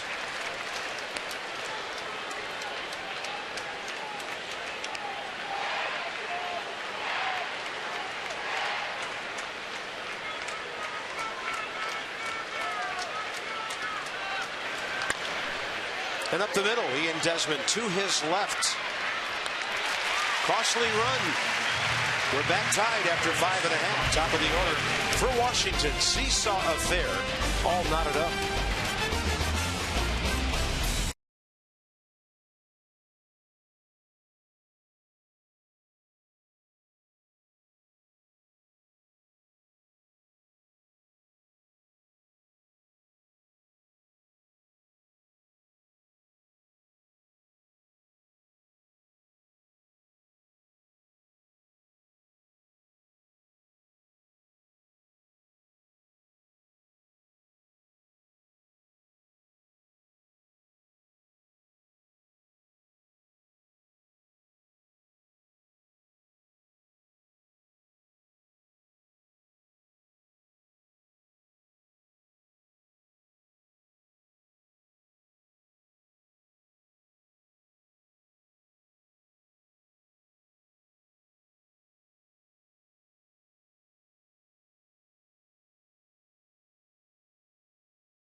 At Nats Park, that's presented by Hatfield. 7:05 start. Mets are here. $1 hot dogs available for purchase at all Nats dog stands until the 6th inning or while supplies last. Get your game tickets now at nationals.com. Thank you, FP, and thank you, Steven. And we are told now the Nats have confirmed it'll be Strasburg Wednesday night. Nats box, not a whole lot for the first couple of innings. Zimmerman and Desmond singles, but then Ryan got one. Escobar, after a Desmond walk, the Ramos grand slam, made it 4-3. Another run on a Taylor single, a Worth double. And now the Mets have battled back to tie the game. Jason Worth 1 for 3. All right, that works. Rally glove on your head. It's doubling as a hat. And rally sombrero. All right. Wearing one glove for no apparent reason.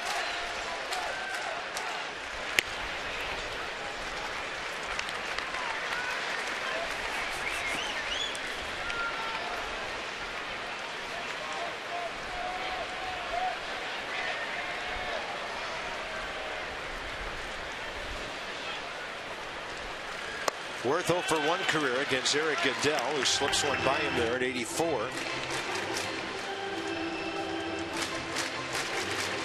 That's a split. Fastball, cutter, curveball split from Goodell. Fastball averaging 93.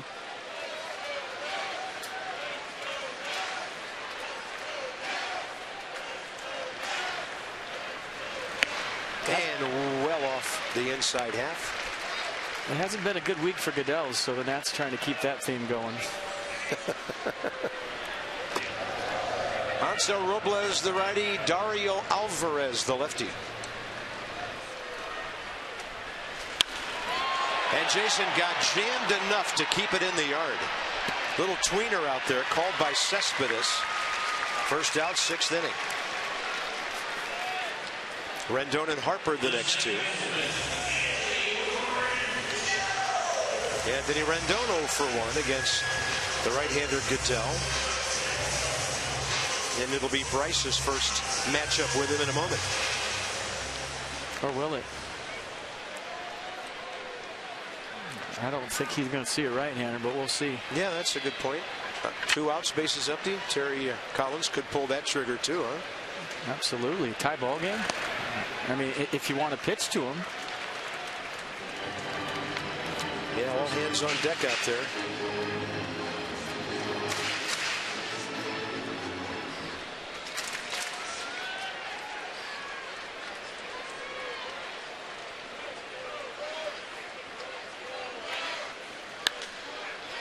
And then Rendon jammed by that one.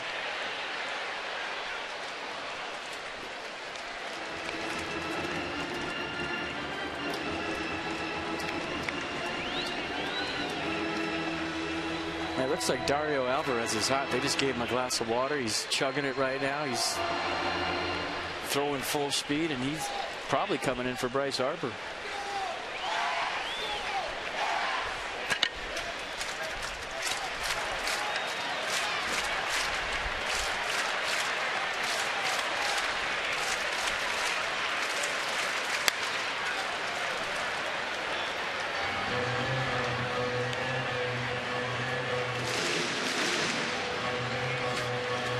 Been a lot packed into 6 innings so far in this one. You are right. Just hope the Nats can refire the offense. All 5 of their runs in one frame. They got Jonathan Neese out. Torres cooled them off for an inning and a third before getting hurt.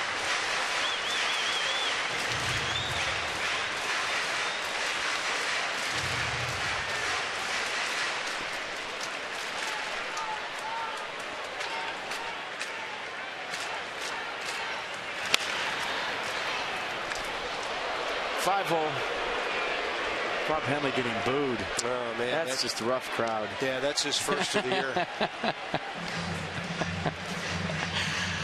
Right through the wickets. Let's go ahead and tighten it up. Truck not showing it again. They like Bob Henley.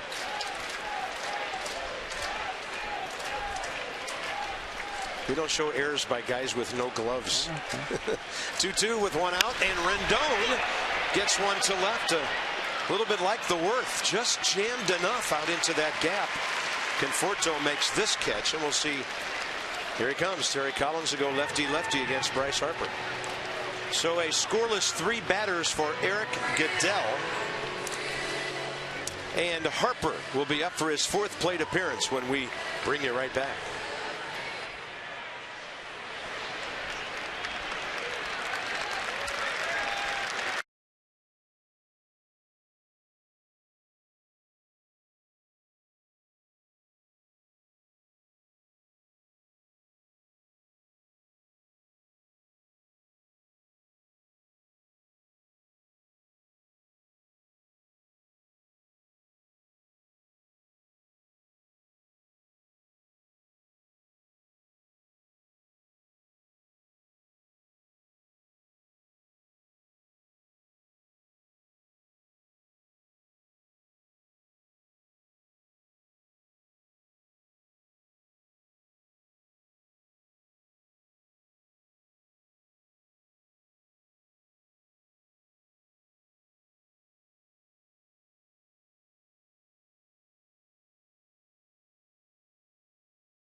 Bryce Harper's had at the plate is the improvement that he's made against left-handed pitching. That's an area that Bryce has always said that he's felt confident in, but the numbers have really improved this year. Check out the numbers that he's posted against southpaws in 2015 compared to the last 3 years. Average on-base percentage slugging, all significantly higher this year. Matt Williams said today that that has a lot to do with Bryce's patience. He's mostly taken what's been given to him when he's facing left-handers. He's taken the ball back through the middle and the other way. He's not trying to crush the ball, and that's reflected in his home run rates. He has 1 home run in every 11 at-bats against righties, one home run every 23 at-bats against lefties. He's still getting hits, but he's not trying to kill the ball, and he's had good success with that approach. Dario Alvarez is the man he faces. Thank you, Dan. Alvarez, 4 games for the Mets all of last year, and this will be his first appearance of 2015. It seems like most lefties have been working Bryce Harper away, and he's done a nice job of going with the pitch. Hit a home run yesterday off of Manny Banuelos. Left-hander. So 2 pitches, fastball, slider. Fastball averages 90, slider averages 80.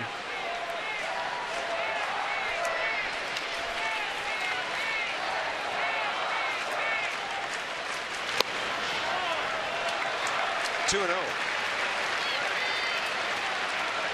So Bryce sees this lefty for the first time. Strikeout, line out to left on a good swing against a lefty, and then intentionally walked 2 innings ago. Curveball way out there, 3-0.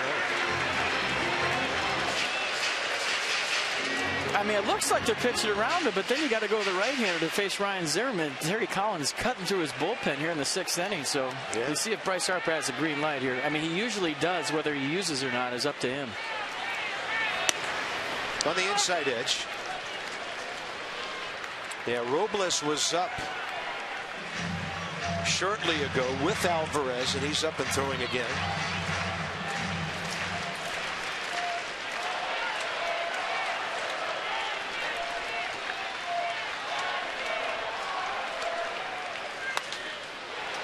This will get over the dugout. 3-2.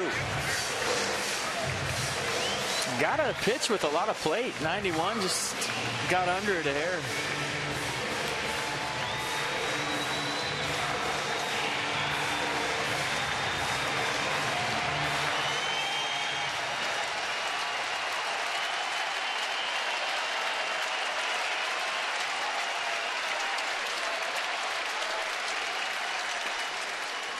Breaking ball got him. Matchup baseball, 6th inning, and the Mets come out on top in that confrontation.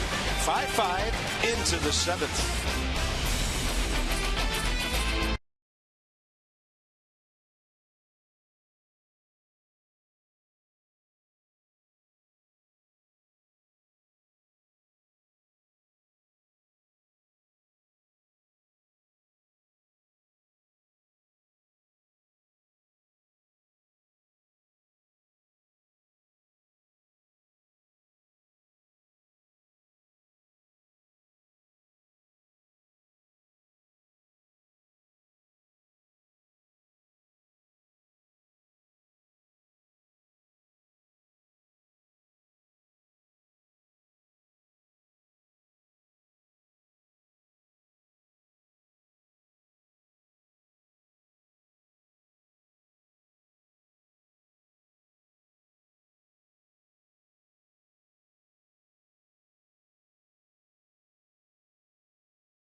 the game using hashtag #NatsCouchCam. All right.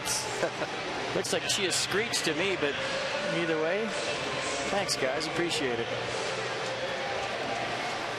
Tweet your strongest fan photo, hashtag #NatsCouchCam, and you'll see yourself on TV. That's brought to you by T-Mobile, home of the 2018 All-Star Game, Nats Park. Can't wait for that. Max Scherzer is done after 6. Blake Treinen takes over, 7th inning. 47th appearance.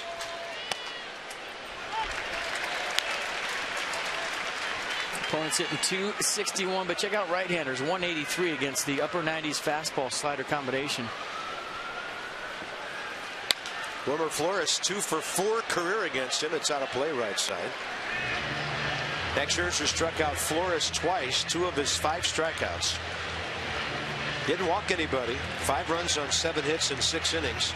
Max threw 102 pitches, 66 strikes. 1 wild pitch, 3 homers, 1 balk. 0-2 now. Low and away.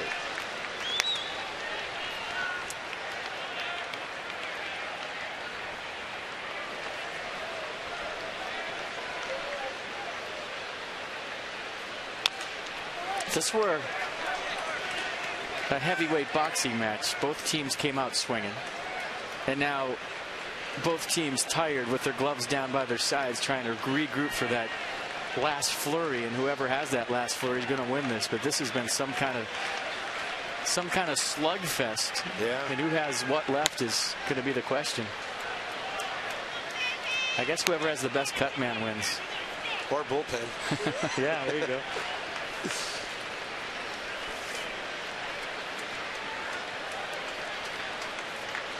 But this is kind of like the middle rounds where everyone's catching their breath.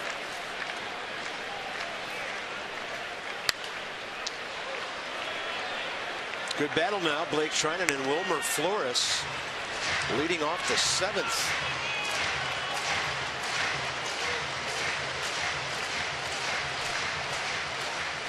One pitch up and in, everything else away. Several of them fouled off. That's a base hit. Flores now 3 for 5 against Treinen. This could be close at second, and the runner wisely goes back, even though the throw's mishandled a bit. But Bryce got it released, and that keeps Wilmer Flores at first.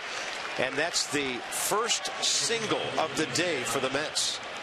I didn't really try that 2-seam fastball in on Flores the whole time. And he's a guy that likes to go the other way, gets a slider up. Nice play by Bryce Harper, keeping this to just a single to lead off the 7th. Flores had notions about stretching it into a double. Good hustle by Bryce.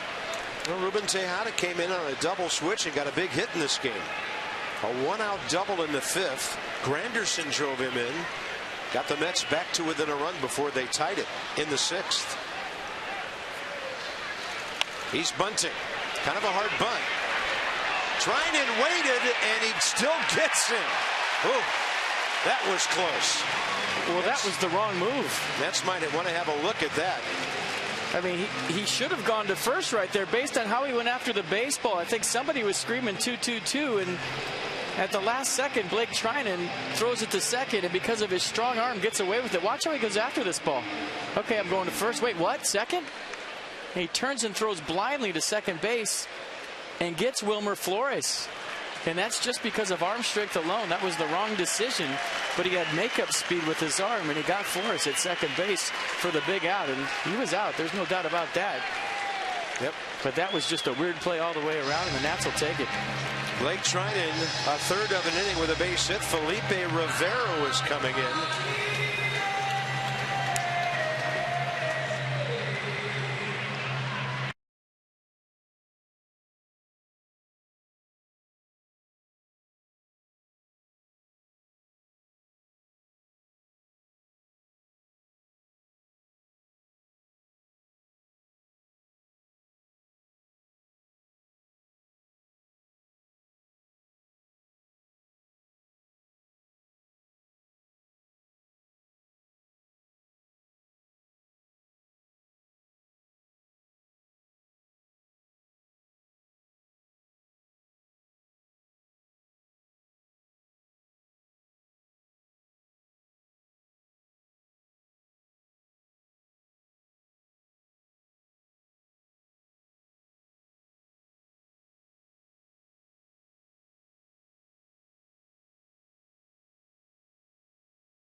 for the Mets.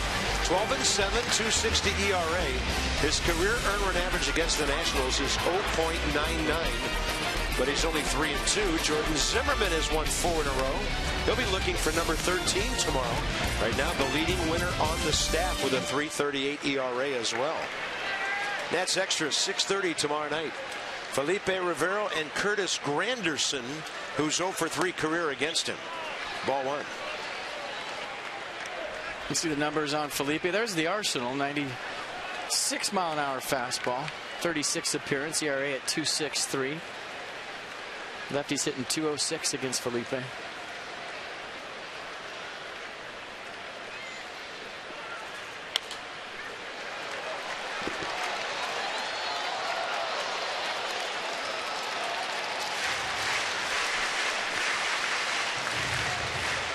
Rivera pitched in 2 of the 4 Atlanta games.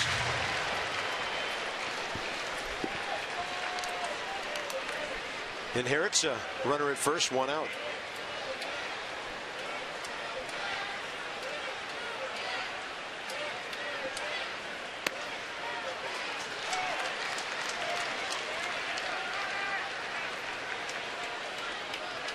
Such a big pitch, that 1-1 pitch. You miss, it's advantage hitter. You throw a strike, it's advantage pitcher. It's a big difference. It's like a 1-something average to a 3-something average.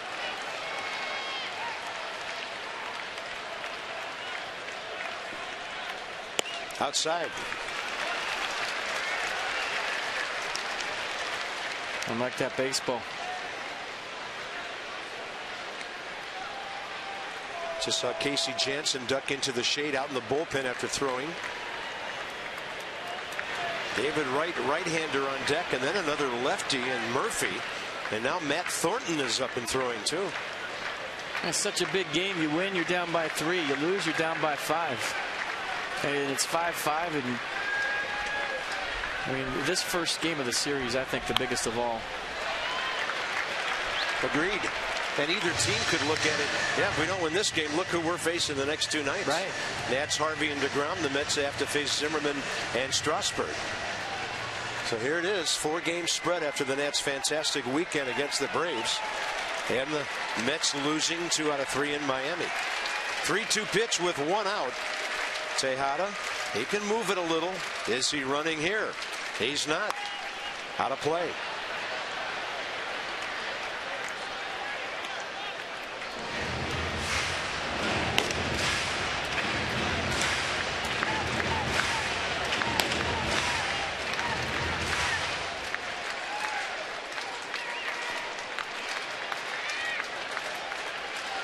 Yeah, only 1 pitch center cut, and that was low. Everything else away.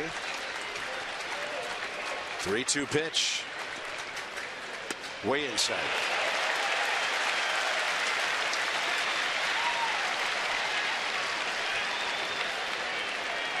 Oh, is David Wright next. Oh, excuse me, Carp. Is Casey Janssen ready for David Wright?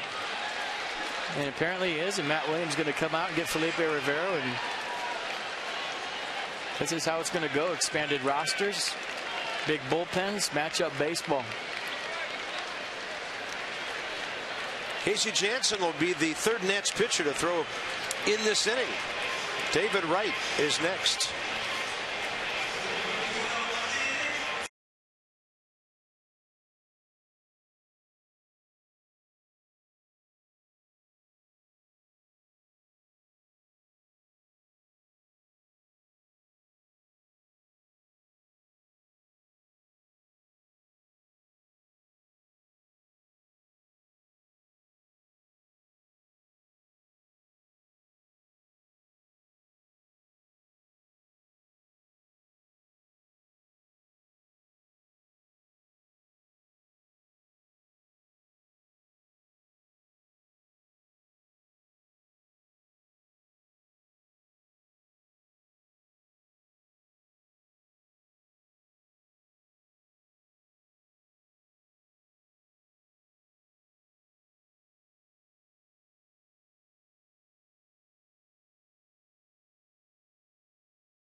I see the arsenal for Casey Janssen. Fastball, two-seam, four-seam. He'll cut it at 88 miles an hour. Curveball change-up to go with it. 41st appearance for Janssen. And we'll see how he approaches David Wright. Matt Williams playing for a ground ball. Casey Janssen, a ground ball pitcher. And here we go. David Wright career against Janssen. 1 for 3 with a home run, 3 RBIs. Not an easy matchup for Casey. David is 0 for 3 today. 2 fly balls, a grounder to third. So the lead runs at second base for the Mets. Matt Thornton ready for Daniel Murphy if the inning doesn't end right here. Key moment in this baseball game, said Captain Obvious.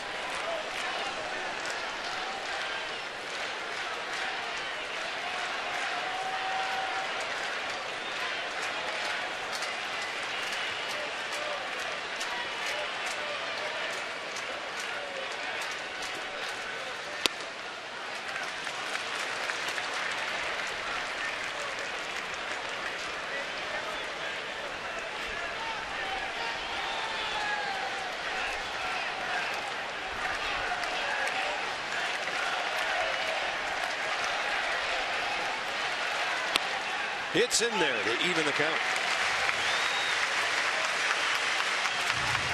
That's right where David Wright likes it. Middle away, likes to get extended, go the other way. Must have been looking for something else or maybe a different quadrant. Looking in after that first pitch fastball possibly.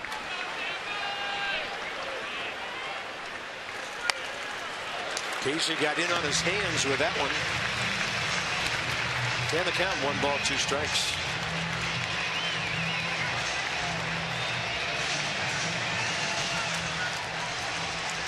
Boy, just the way that Terry Collins has this lineup, it's not easy to manage against. It's left, right, left, right. Conforto's left, Arnaud's right. I mean, all the way down, it's left, right, left, right. He doesn't have any 2 hitters hitting back to back. David Wright into left center. Tejada had to make sure it went through. Tim Teufel's going to send him. Throw home. It's deflected by the cutoff man, Escobar. And the Mets take the lead.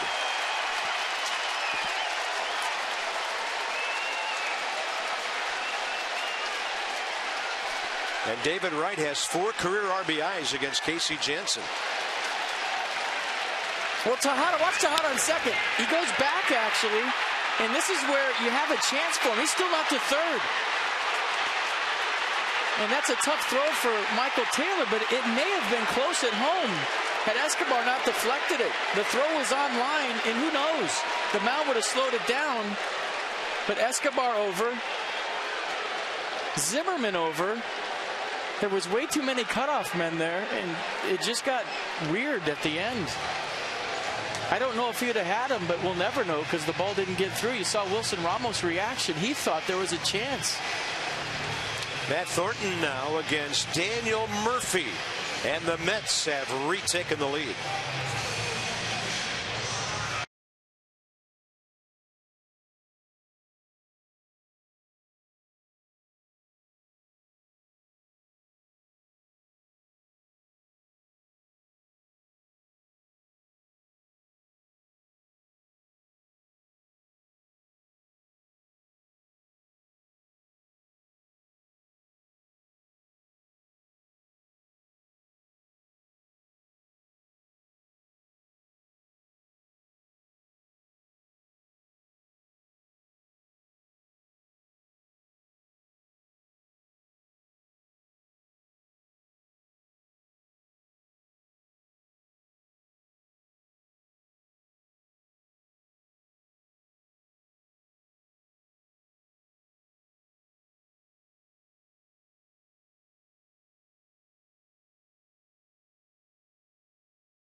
Zimmerman is a cutoff man. I'm going to show you that last angle again and show you how it just got all crazy, because Yunel Escobar is not the cutoff man on this. Michael Taylor going for it. Ryan Zimmerman there. And watch this. What if Michael Taylor decided to throw it to third? There's nobody at third. So if Taylor decides to throw it this way, there's nobody at third base, and he very well could have. But Yunel Escobar just kind of wandering in the middle of the infield deflects it, and you saw Wilson Ramos' reaction. Wilson put his hands on his head. He thought if that's through, there's a chance at the plate. I don't think they would have had him, but like I said, we'll never know. Matt Thornton and Daniel Murphy here. Runners at first and third, still only one out. Murphy 1 for 6 career against the Nats left-hander. That run charged to Blake Trinan. Granderson at third is Rivero's responsibility, and David Wright, of course, Casey Jansen inside. I mean, there's going to be a time in this series, if these games are close, where a lefty's going to have to get a righty out and a righty's going to have to get a lefty out, just based on the way Terry Collins is setting up his lineup. Not easy to manage against.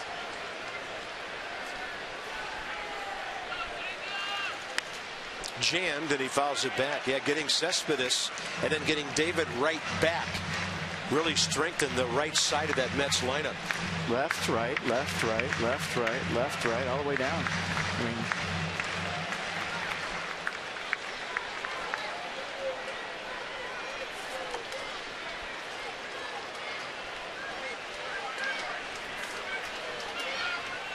Two-one pitch. Fastball missing.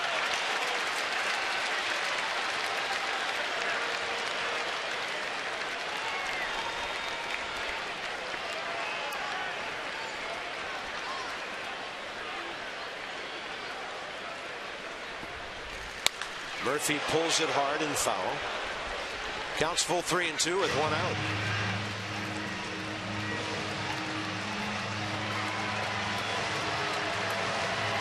Well, a lefty's going to have to face a right-hander in a moment. Nats bullpen silent.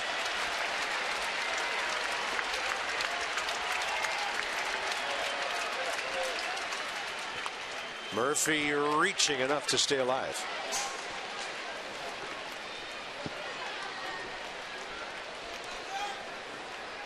Looks like Daniel Murphy's decided he's not walking. Anything close, he's hacking. He's driving in that run in his mind. 27 walks in 416 at bats. I think he made up his mind in Port St. Lucie he wasn't going to walk. That's a pretty good swing for him. Jason Worth backtracking. Granderson can fly, so Jason will do the right thing and throw into second, and the Mets lead 7-5.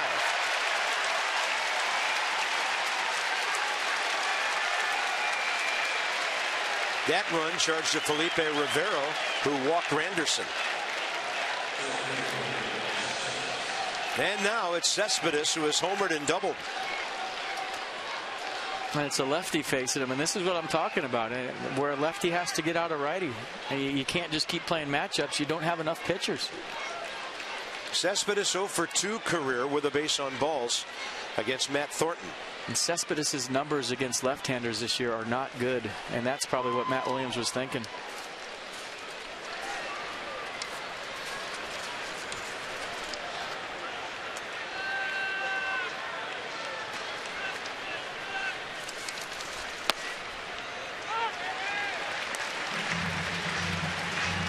.213 this year against lefties, 26 for 122. Surprising, huh? Yep.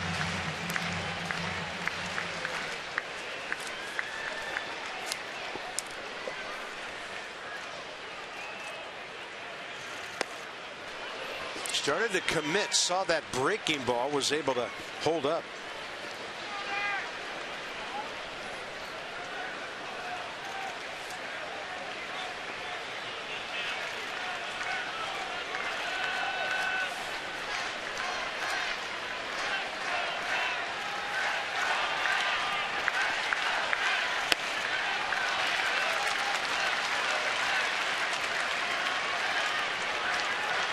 Two balls, one strike. Now Rafael Martin.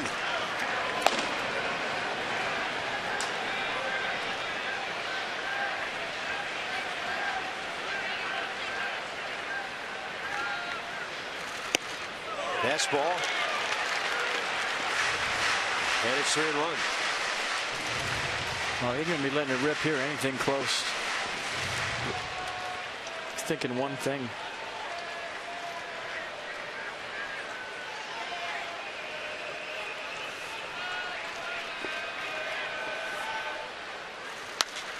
And the ball hit hard to right. Bryce Harper watches it sail on one hop to the scoreboard. Doesn't get a good bounce. And David Wright coming home. Rendon's throw is in time.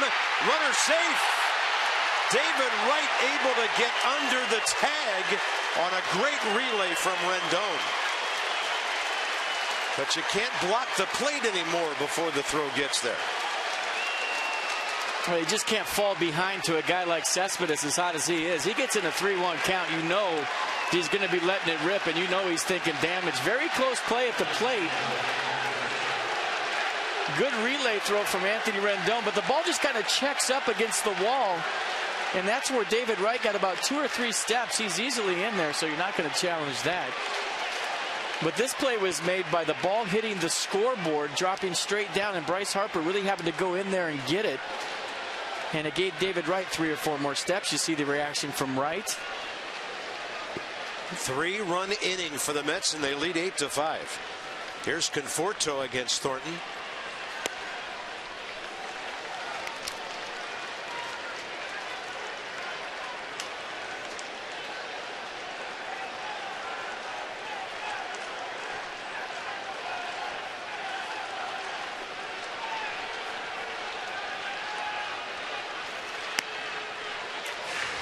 Counts even, 1-1.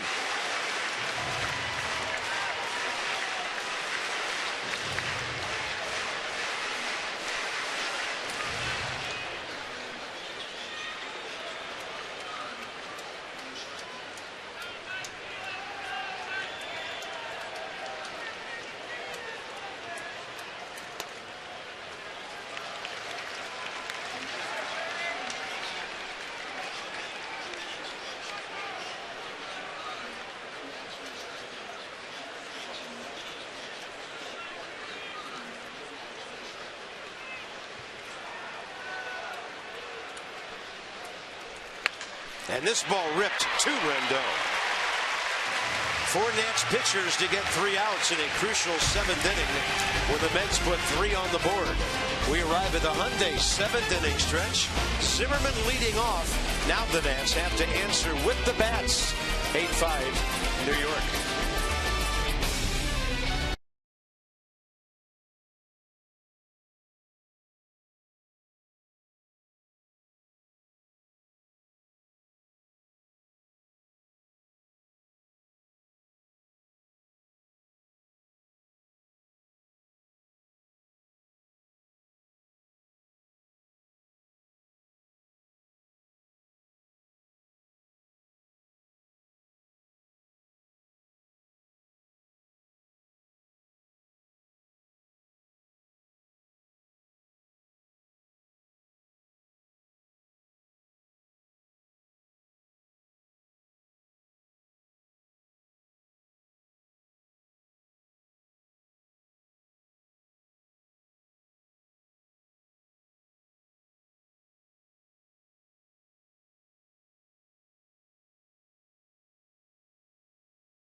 By authority of the Washington Nationals, and may not be reproduced or retransmitted in any form.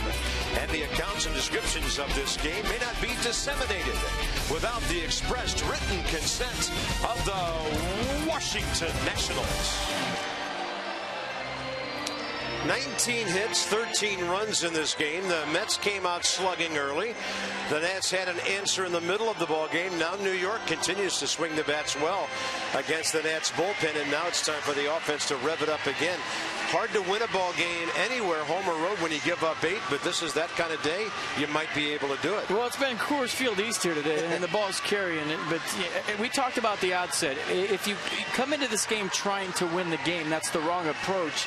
Play clean baseball. Do all the little things right. Bunt guys over. Take the extra base. Run the bases intelligently, aggressively. Make all the plays on defense. And, you know, the ball's been flying here. It's been a very offensive game, but the Nats a little bit sloppy that inning to allow a few runs. So, you know, hey, it's been a slugfest, and these are the games where, hey, if you want to slug, let's slug, and we'll see what the Nats have left. It's been a very entertaining game if you like offense, I'll tell you that. Yeah, and, you know, some entertaining days are better than others, but there might be more ahead because the Nats, as they take on Hansel Robles now, will lead off Ryan Zimmerman and 9 outs with which to work. So at the 7th inning stretch, this game has a long, long way to go.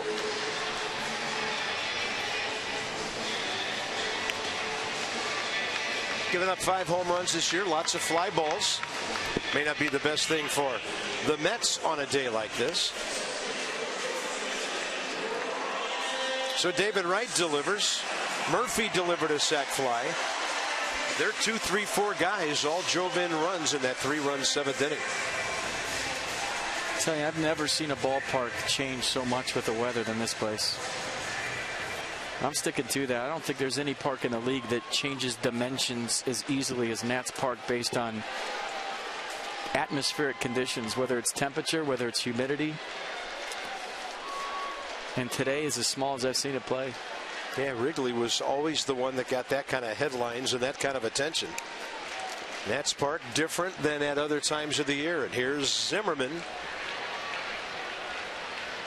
0 for 2 career against the right-hander Hansel Robles, who throws one up and in, gets a swing and a miss. So Juan Lagares is in center. Cespedes goes to left. He's not going to take that bat out of the lineup.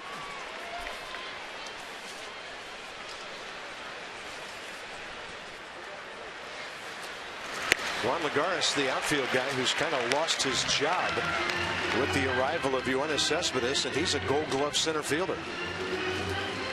Not a bad guy to bring in late for defense, though. Pitcher batting 7th still.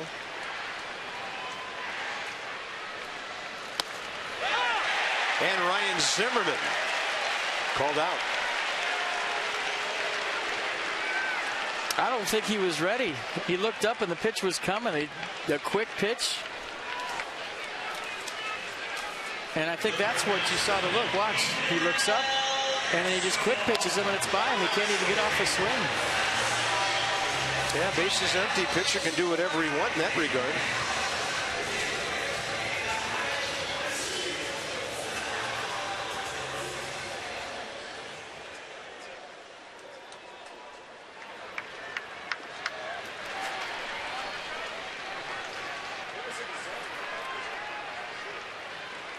Here's Escobar. And he takes one to short. Backhand stop. Reuben Tejada. 2 quick outs here in the 7th. Now the Mets looking for the shutdown inning. Join the Nats on Wednesday, the 9th, for Heroes Day, final installment of the Patriotic Series. That's presented by SAIC. Be a part of the salute to our country and those who serve as the Nats take on the New York Mets. 7:05 start. Visit Nationals.com to purchase your tickets right now. We salute you, gentlemen. They know the battle's not over.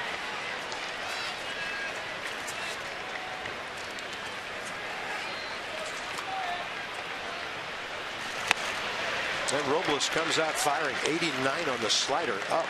Ian Desmond couldn't get it. Perfect day for the Nats shortstop. 2 singles, a walk, a run scored.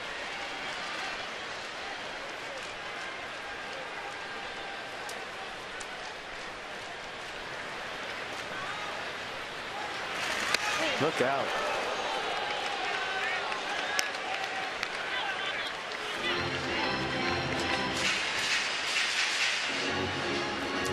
not sure, but I think Hansel Robles was involved in that deal against the Phillies when he was quit pitching those guys, and when the bench is cleared in late August against the Phils.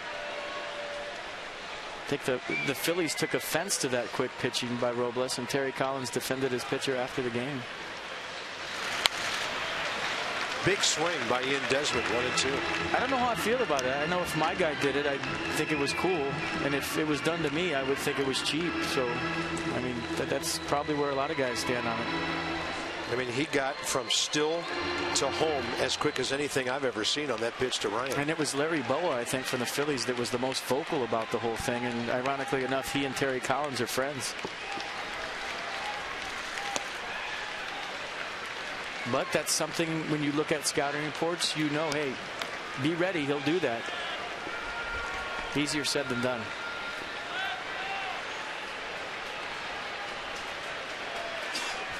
Ian Desmond, 1-for-1 career against the right-hander.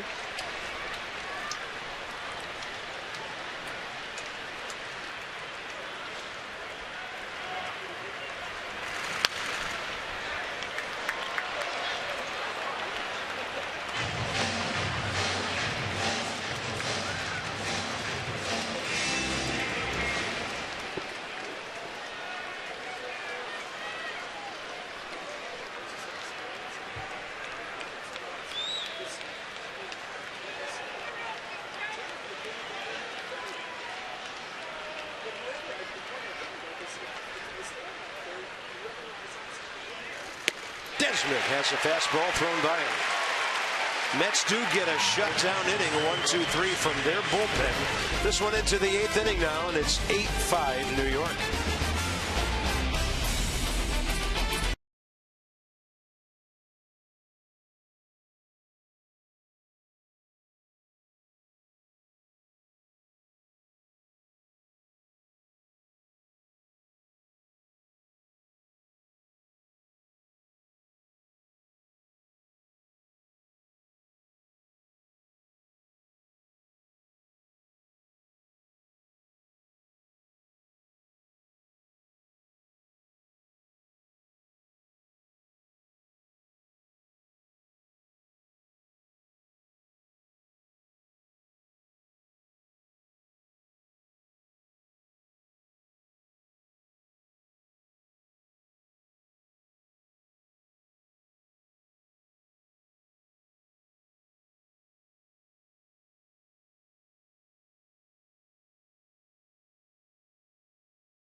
The top of the 8th inning here at Nationals Park.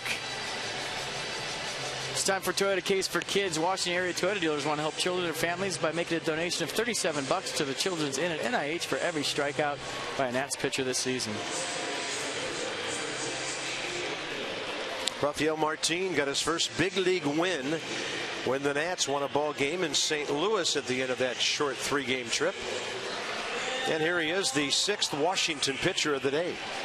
Yeah, fastball averaging 89, slider 80, changeup 83. 3-pitch guy. Fastball plays much faster than that 89.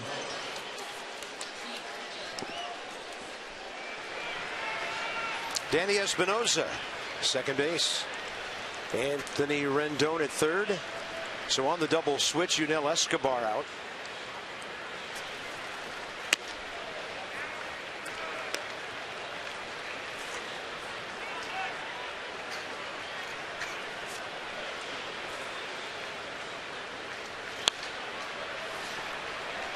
Travis d'Arnaud with a healthy hack off to the right side. Little cut to that fastball at 89.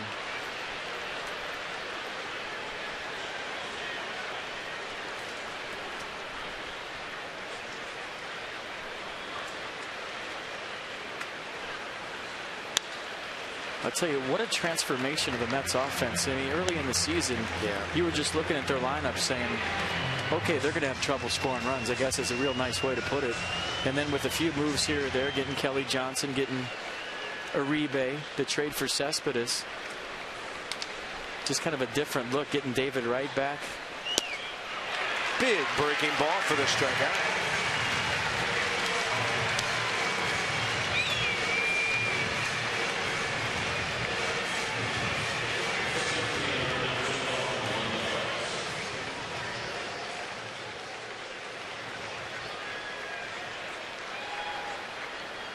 I mean, just for example, Wilmer Flores, last time we were at Citi Field, was hitting 4th.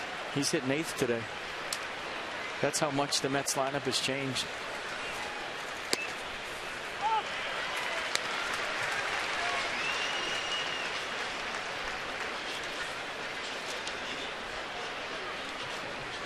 When the Nats went to New York July 31st to open that series, the Mets were hitting .235. It was the lowest batting average in all of baseball. Now, batting average isn't everything. Obviously runs the bottom line, but they've added 10 points onto their team average in just over a month, and they've started to hit for power.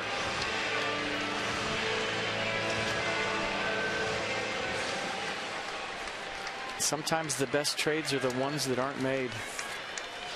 Remember that whole Wilmer Flores deal with Carlos Gomez coming to the Mets? And everybody thought that trade happened. Wilmer Flores crying at shortstop, and that trade was nixed. And then they got Cespedes, what, a day or two later? Yeah, his first game was the Saturday the Nats were there.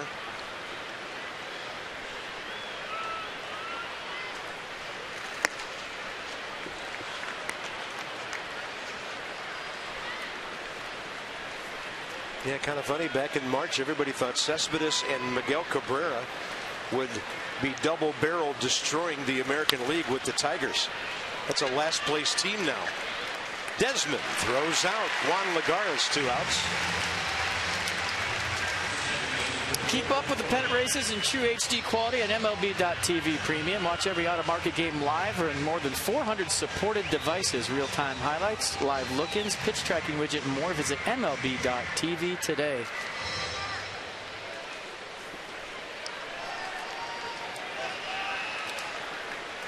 Here's Wilmer Flores, who had a base hit last time. Got their rally going when he singled to right off Blake Trinan.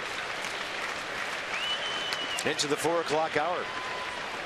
Ball game will be 3 hours old in about 5 minutes. A September battle with division championship implications. And right now the Mets on top. 8-5 out hitting the Nats 10-9. I don't know if there's any Tiger fans out there, but Wilmer Flores' swing reminds me a lot of Alan Trammell's. I can see that. Two-handed finish, kind of an inside-out approach. Body type's the same. He's a lot bigger when you get up close to him than you'd think just watching him on TV. That's why he has 16 home runs he's put together. Yeah, 6'3", 203 they list him. He's hit 16 home runs. Breakout year for him.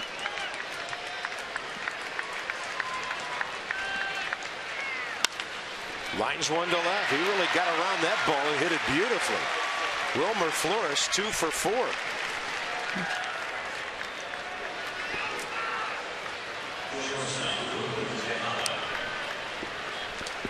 Down to the number 9 spot. Reuben Tejada's had an impact on this game since coming in. His double in the 5th inning after a double switch. Got the Mets going, and when Granderson drove him, got him back to within a run.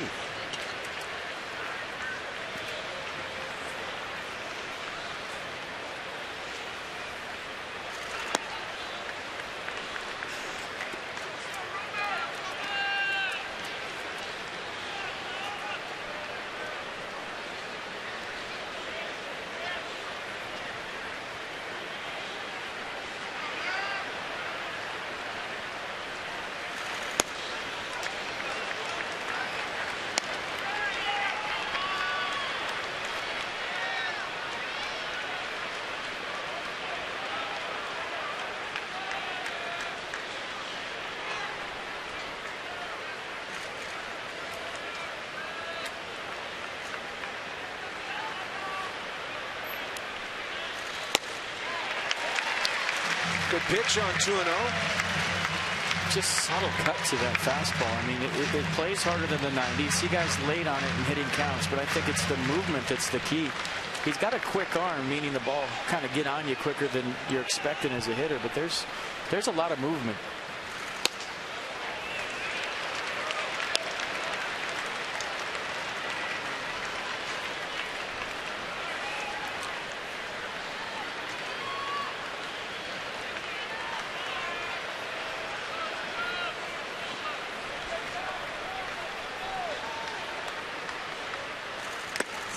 Foul tip. Good example, right? 3-1, you're sitting fastball late.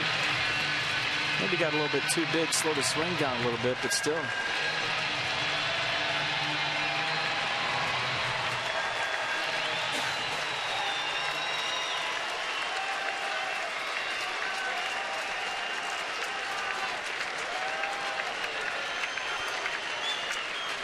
Runner on the move.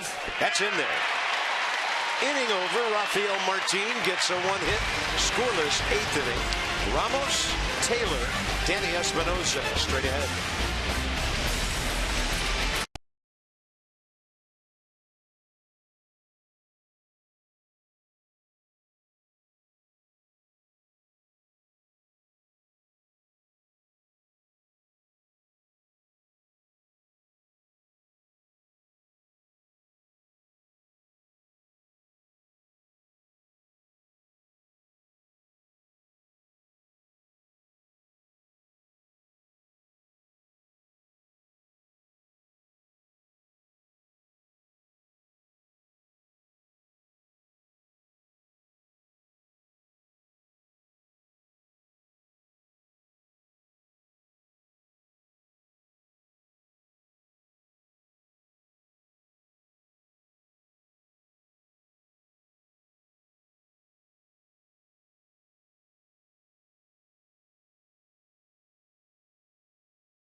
Got a curveball from Jonathan Neese.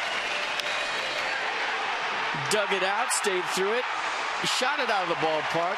Grand slam. Crowd went berserk at that point and gave the Nats an instant lead, 4-3. They go on to score another one in that inning, make it 5-3. But you look at all the cricket numbers from the Mets, 3 in the 7th, and that's where we're at. 8-5 Mets going to the bottom of the 8th. Nats with 6 outs left to play with. Hansel Robles still in the game. And that's because Tyler Clippard threw so many pitches yesterday in Florida. Zimmerman, Escobar, and Desmond set down by Robles last inning. So here's Wilson Ramos. And maybe Terry Collins thinking about a 4 or 5 out save from his closer as you see him getting hot out in the bullpen right now. Why would he be getting hot right now? That's probably what Terry's thinking. Any kind of situation, he's going to really lean on his closer in a big game for maybe more than 3 outs.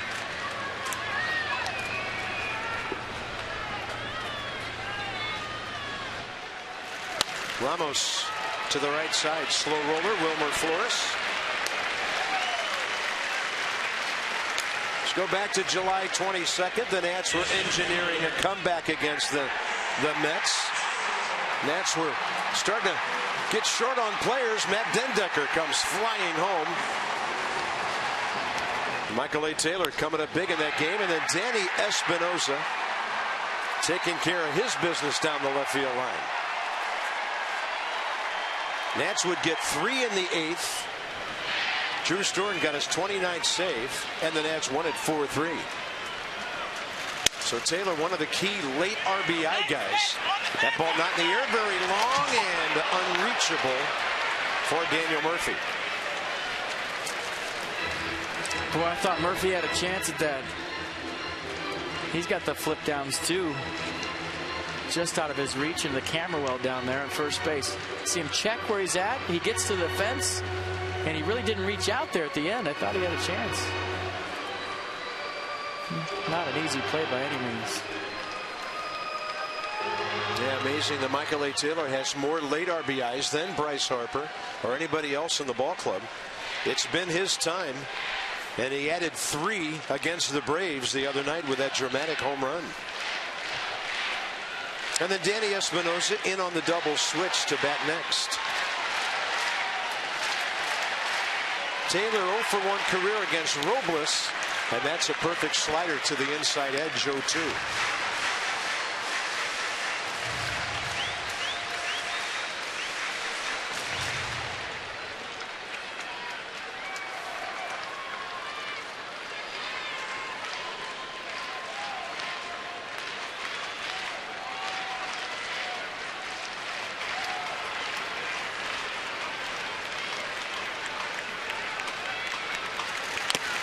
Oh, that got down. That was square. And he's had concussion problems throughout his career. Yes, he has. He's checking inventory right now. Jaw okay. He just waved off his trainer, but when you've had concussion problems before, I mean, something like that could really be serious. And it looks like he's all right. Took it right in the chin. Yeah, their trainer Ray Ramiro's out to have a look at him.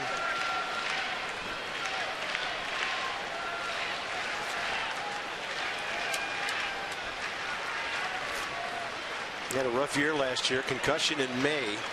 That didn't play late September because of a bone chip in his right elbow. This year he broke his hand in April. Good catcher. Michael A. Taylor looks at strike 3. 2 outs in the 8th. It'll be Danny Espinosa.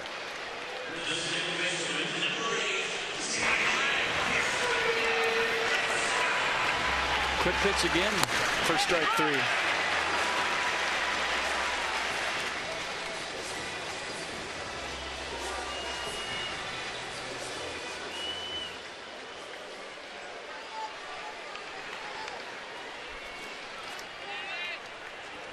Danny Espinosa 0 for 1 career against Robles.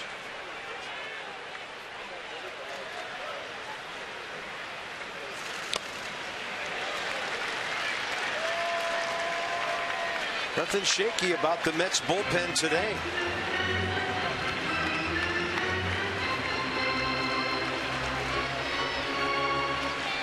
They had to come into the ball game with Torres in the 4th inning.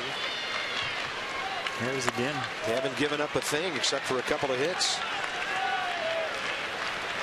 1 ball, 1 strike.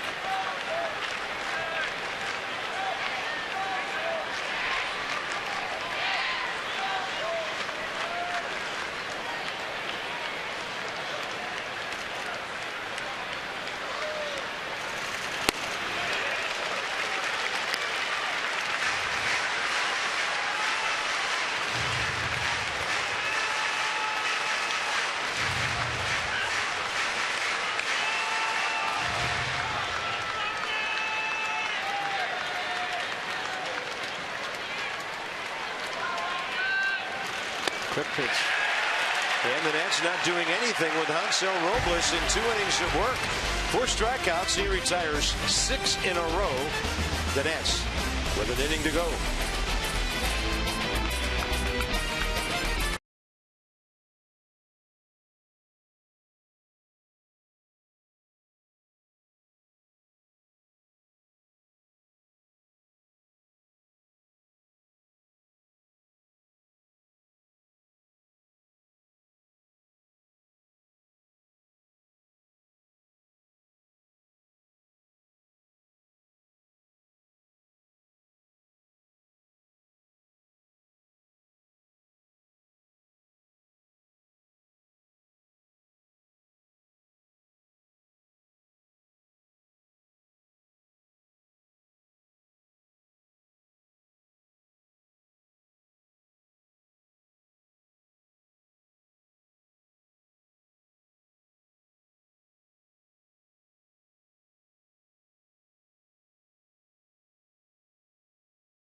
Then the Nats have to come up big with the top of the order in the ninth. Tomorrow night it's Matt Harvey and Jordan Zimmerman. So we'll do a little tail of the tape here.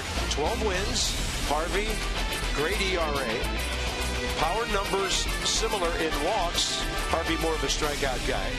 And the league only hitting .218 against Matt Harvey this year. Right now, that was right behind Max Scherzer's number of .217 coming into this game. Yeah, you said it. Big inning. Keep it a 3-run game. Top of the order coming up for the Nats. You never know. Curtis Granderson's had a big day. 2 doubles, an RBI, a walk, and a run scored.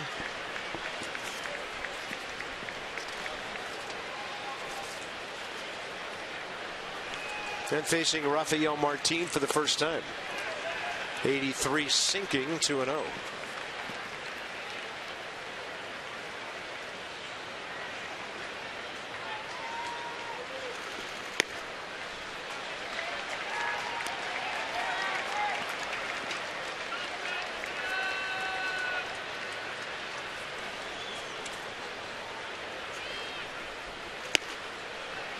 Got the high strike call.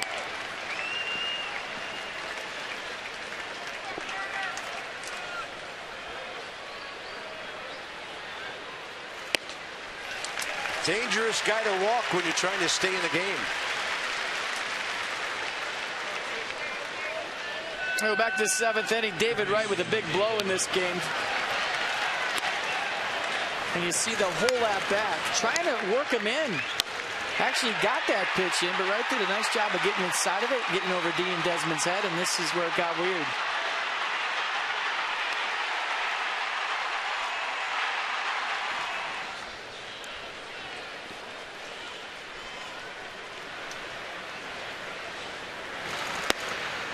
David Wright takes a breaking ball in there.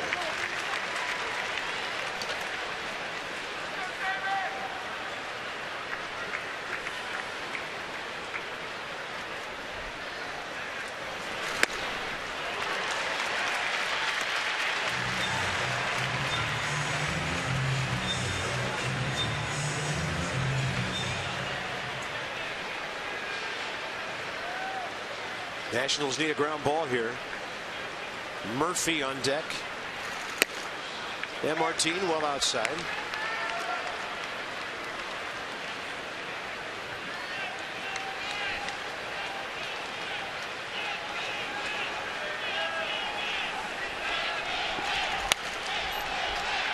Yeah, this is all Martin. Nobody up in the Nats bullpen. Matt Williams went through 4 pitchers in 1 inning, so he has got to find a way to get his ball club back in there.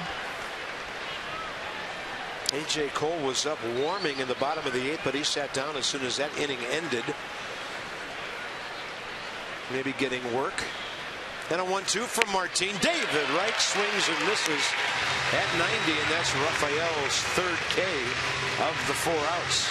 It's almost like he's quick pitching hitters with that 90 when he blows it by guys. I mean, look at this. It's just that short arm stroke. He gets it up and gets it to his release point so quick. It's just on guys. And David Wright way late on the 90-mile-an-hour fastball. Daniel Murphy 0 for 3, but a sacrifice fly last time. That was the run that gave the Mets a little breathing room in the 7th, made it 7-5 before the Cespedes double.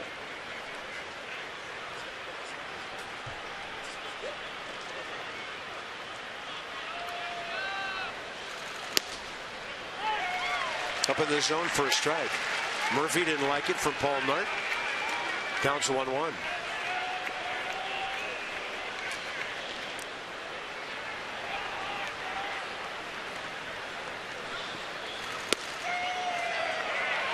Wilson Ramos held it a long time.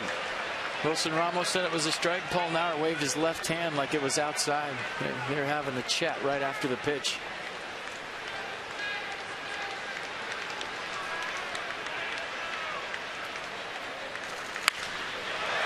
High in the air, right center. Michael A. Taylor and Bryce Harper. Taylor is there, right in front of the scoreboard, about 380 feet away for the 2nd out. I mean, that fly ball more than the home runs to an example of how this ballpark's playing. I thought that was a routine fly ball to right center field, and Michael Taylor had to get on his horse and go right up against the fence to make the play. And now Yoenis Cespedes.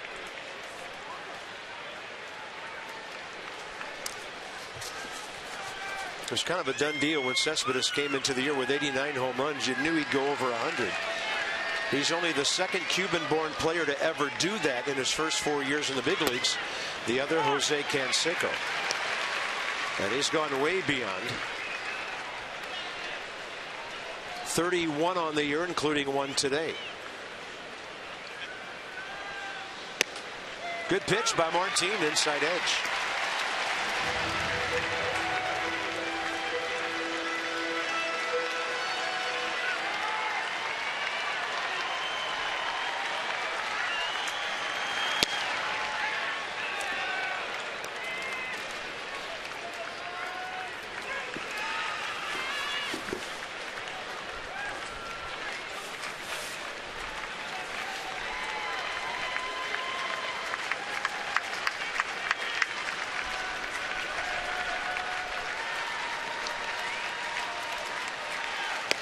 Swing and a miss in a good couple of innings for Rafael Martin. So the Nets have the top of the order with Worth, Rendon, and Harper against Jeurys Familia, who has 36 saves.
Lead as we go to the bottom of the ninth and the first of a huge three-game set against the New York Mets. Johnny Holiday along with Ray Knight. We have our Nets Extra post-game show coming up in just a couple of seconds.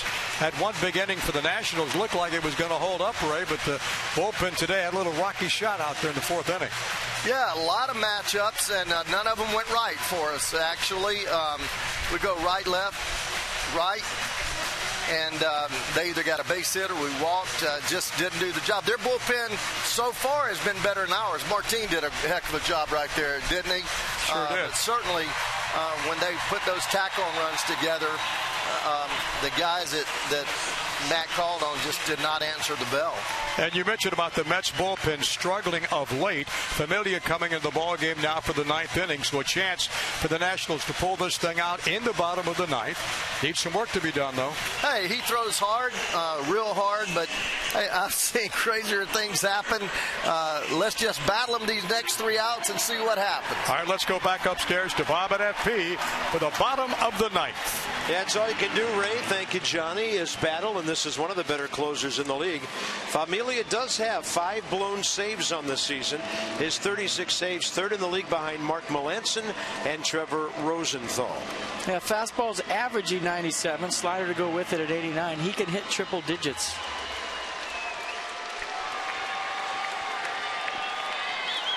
The guy's rally hat on, he's ready. Jason Worth, 1 for 5 career against the Mets closer. Shadows creeping, not much of an effect yet. Get a few base runners on for Bryce Harper and see what happens. Never know.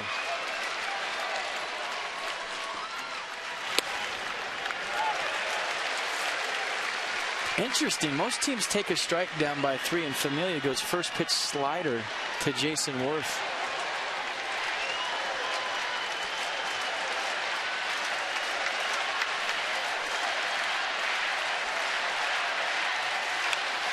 Worth got a fastball, 98, moving in on him severely. Familia hasn't pitched in a week. August 31st against the Phillies. As we mentioned, the Mets losing 5 out of 9 coming into this series, so he hasn't had many opportunities lately to save games.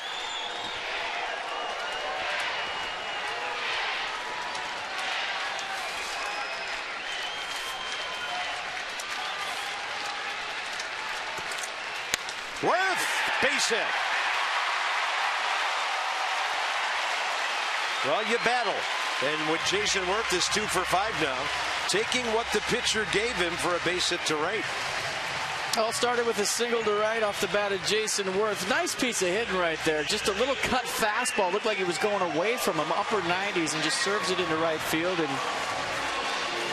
Anthony Rendon thinking, I want to do that. That looked good.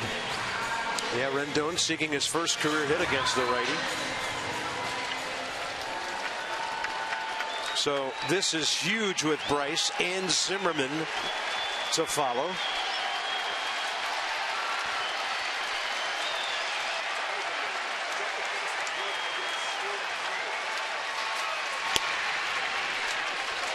Inside edge. This at bat's so huge if he can get on. I mean, you have to have a leadoff hitter's mentality right here for Anthony Rendon, whatever it takes to get on base. And that's in there, 0-2.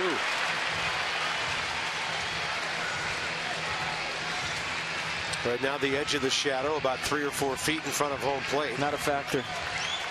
Yeah, pitchers in the sun, batting eye. Not even close yet.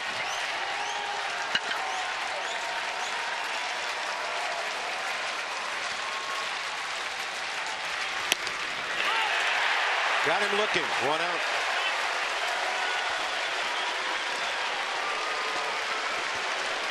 They went with the slider, the 0-2 slider, and just caught the corner. Good frame by Darno. Rendon did not like the call, but pitch track had it in there.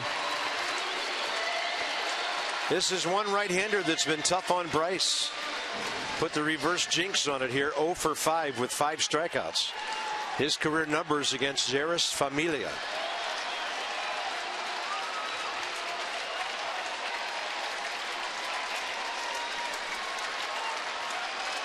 Outfield deep, a lot of room in right center.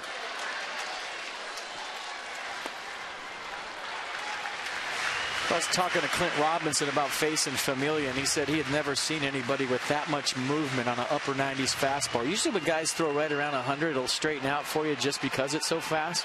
But he was talking about the sink going from one side of the plate to the other at 99. Wow. Clint Robinson with the pitcher spot 2 away.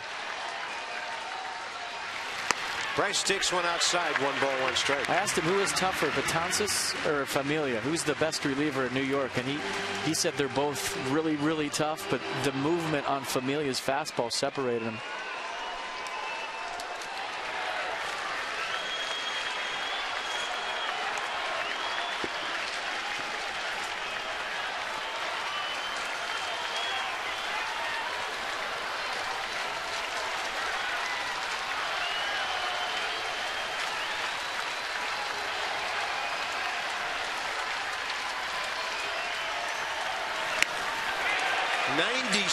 Bryce got a piece of it. And that one looked like it cut. Came back toward Bryce Harper. The previous fastball went away from him.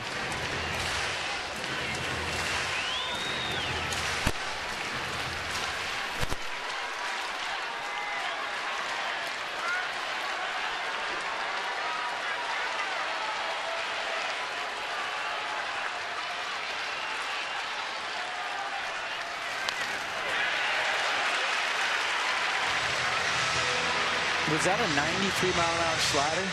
It looked like it. I think it was.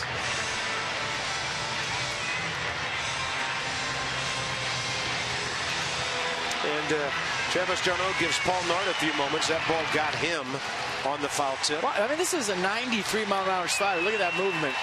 And then it gets Paul Nard on the hop.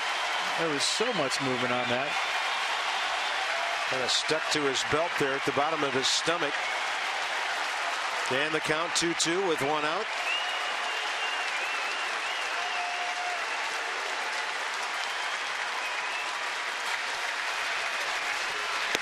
Outside.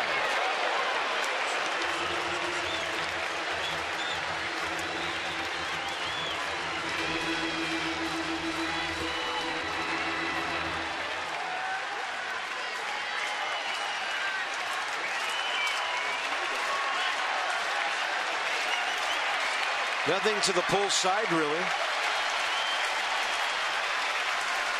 They're playing way behind Jason Worth. He's holding, and Bryce Harper strikes out. The Nats are down to their final out.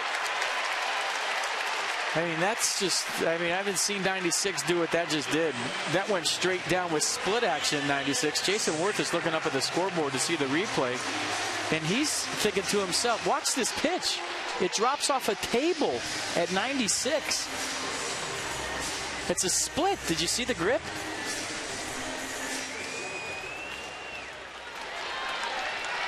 Was that a 96-mile-an-hour split, or did he just spread his fingers on the fastball? That was unhittable for anybody.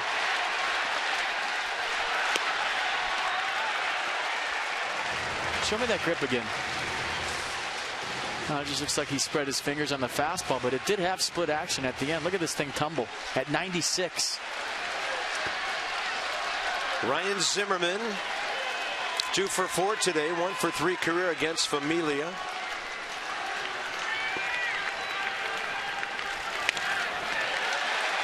And nothing is where it was when you started your swing against this guy. Yeah, you're right. Good point.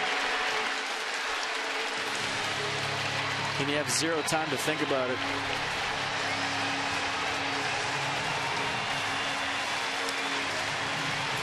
Mets a strike away from making it a 5-run lead. If the inning continues, pitcher spot next, and that's Clint Robinson.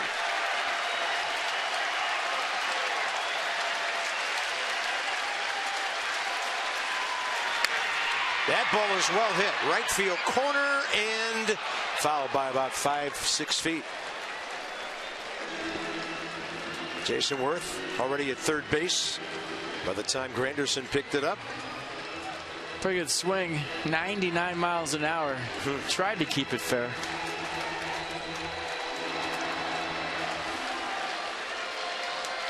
Probably get a slider after that hack. Let's see.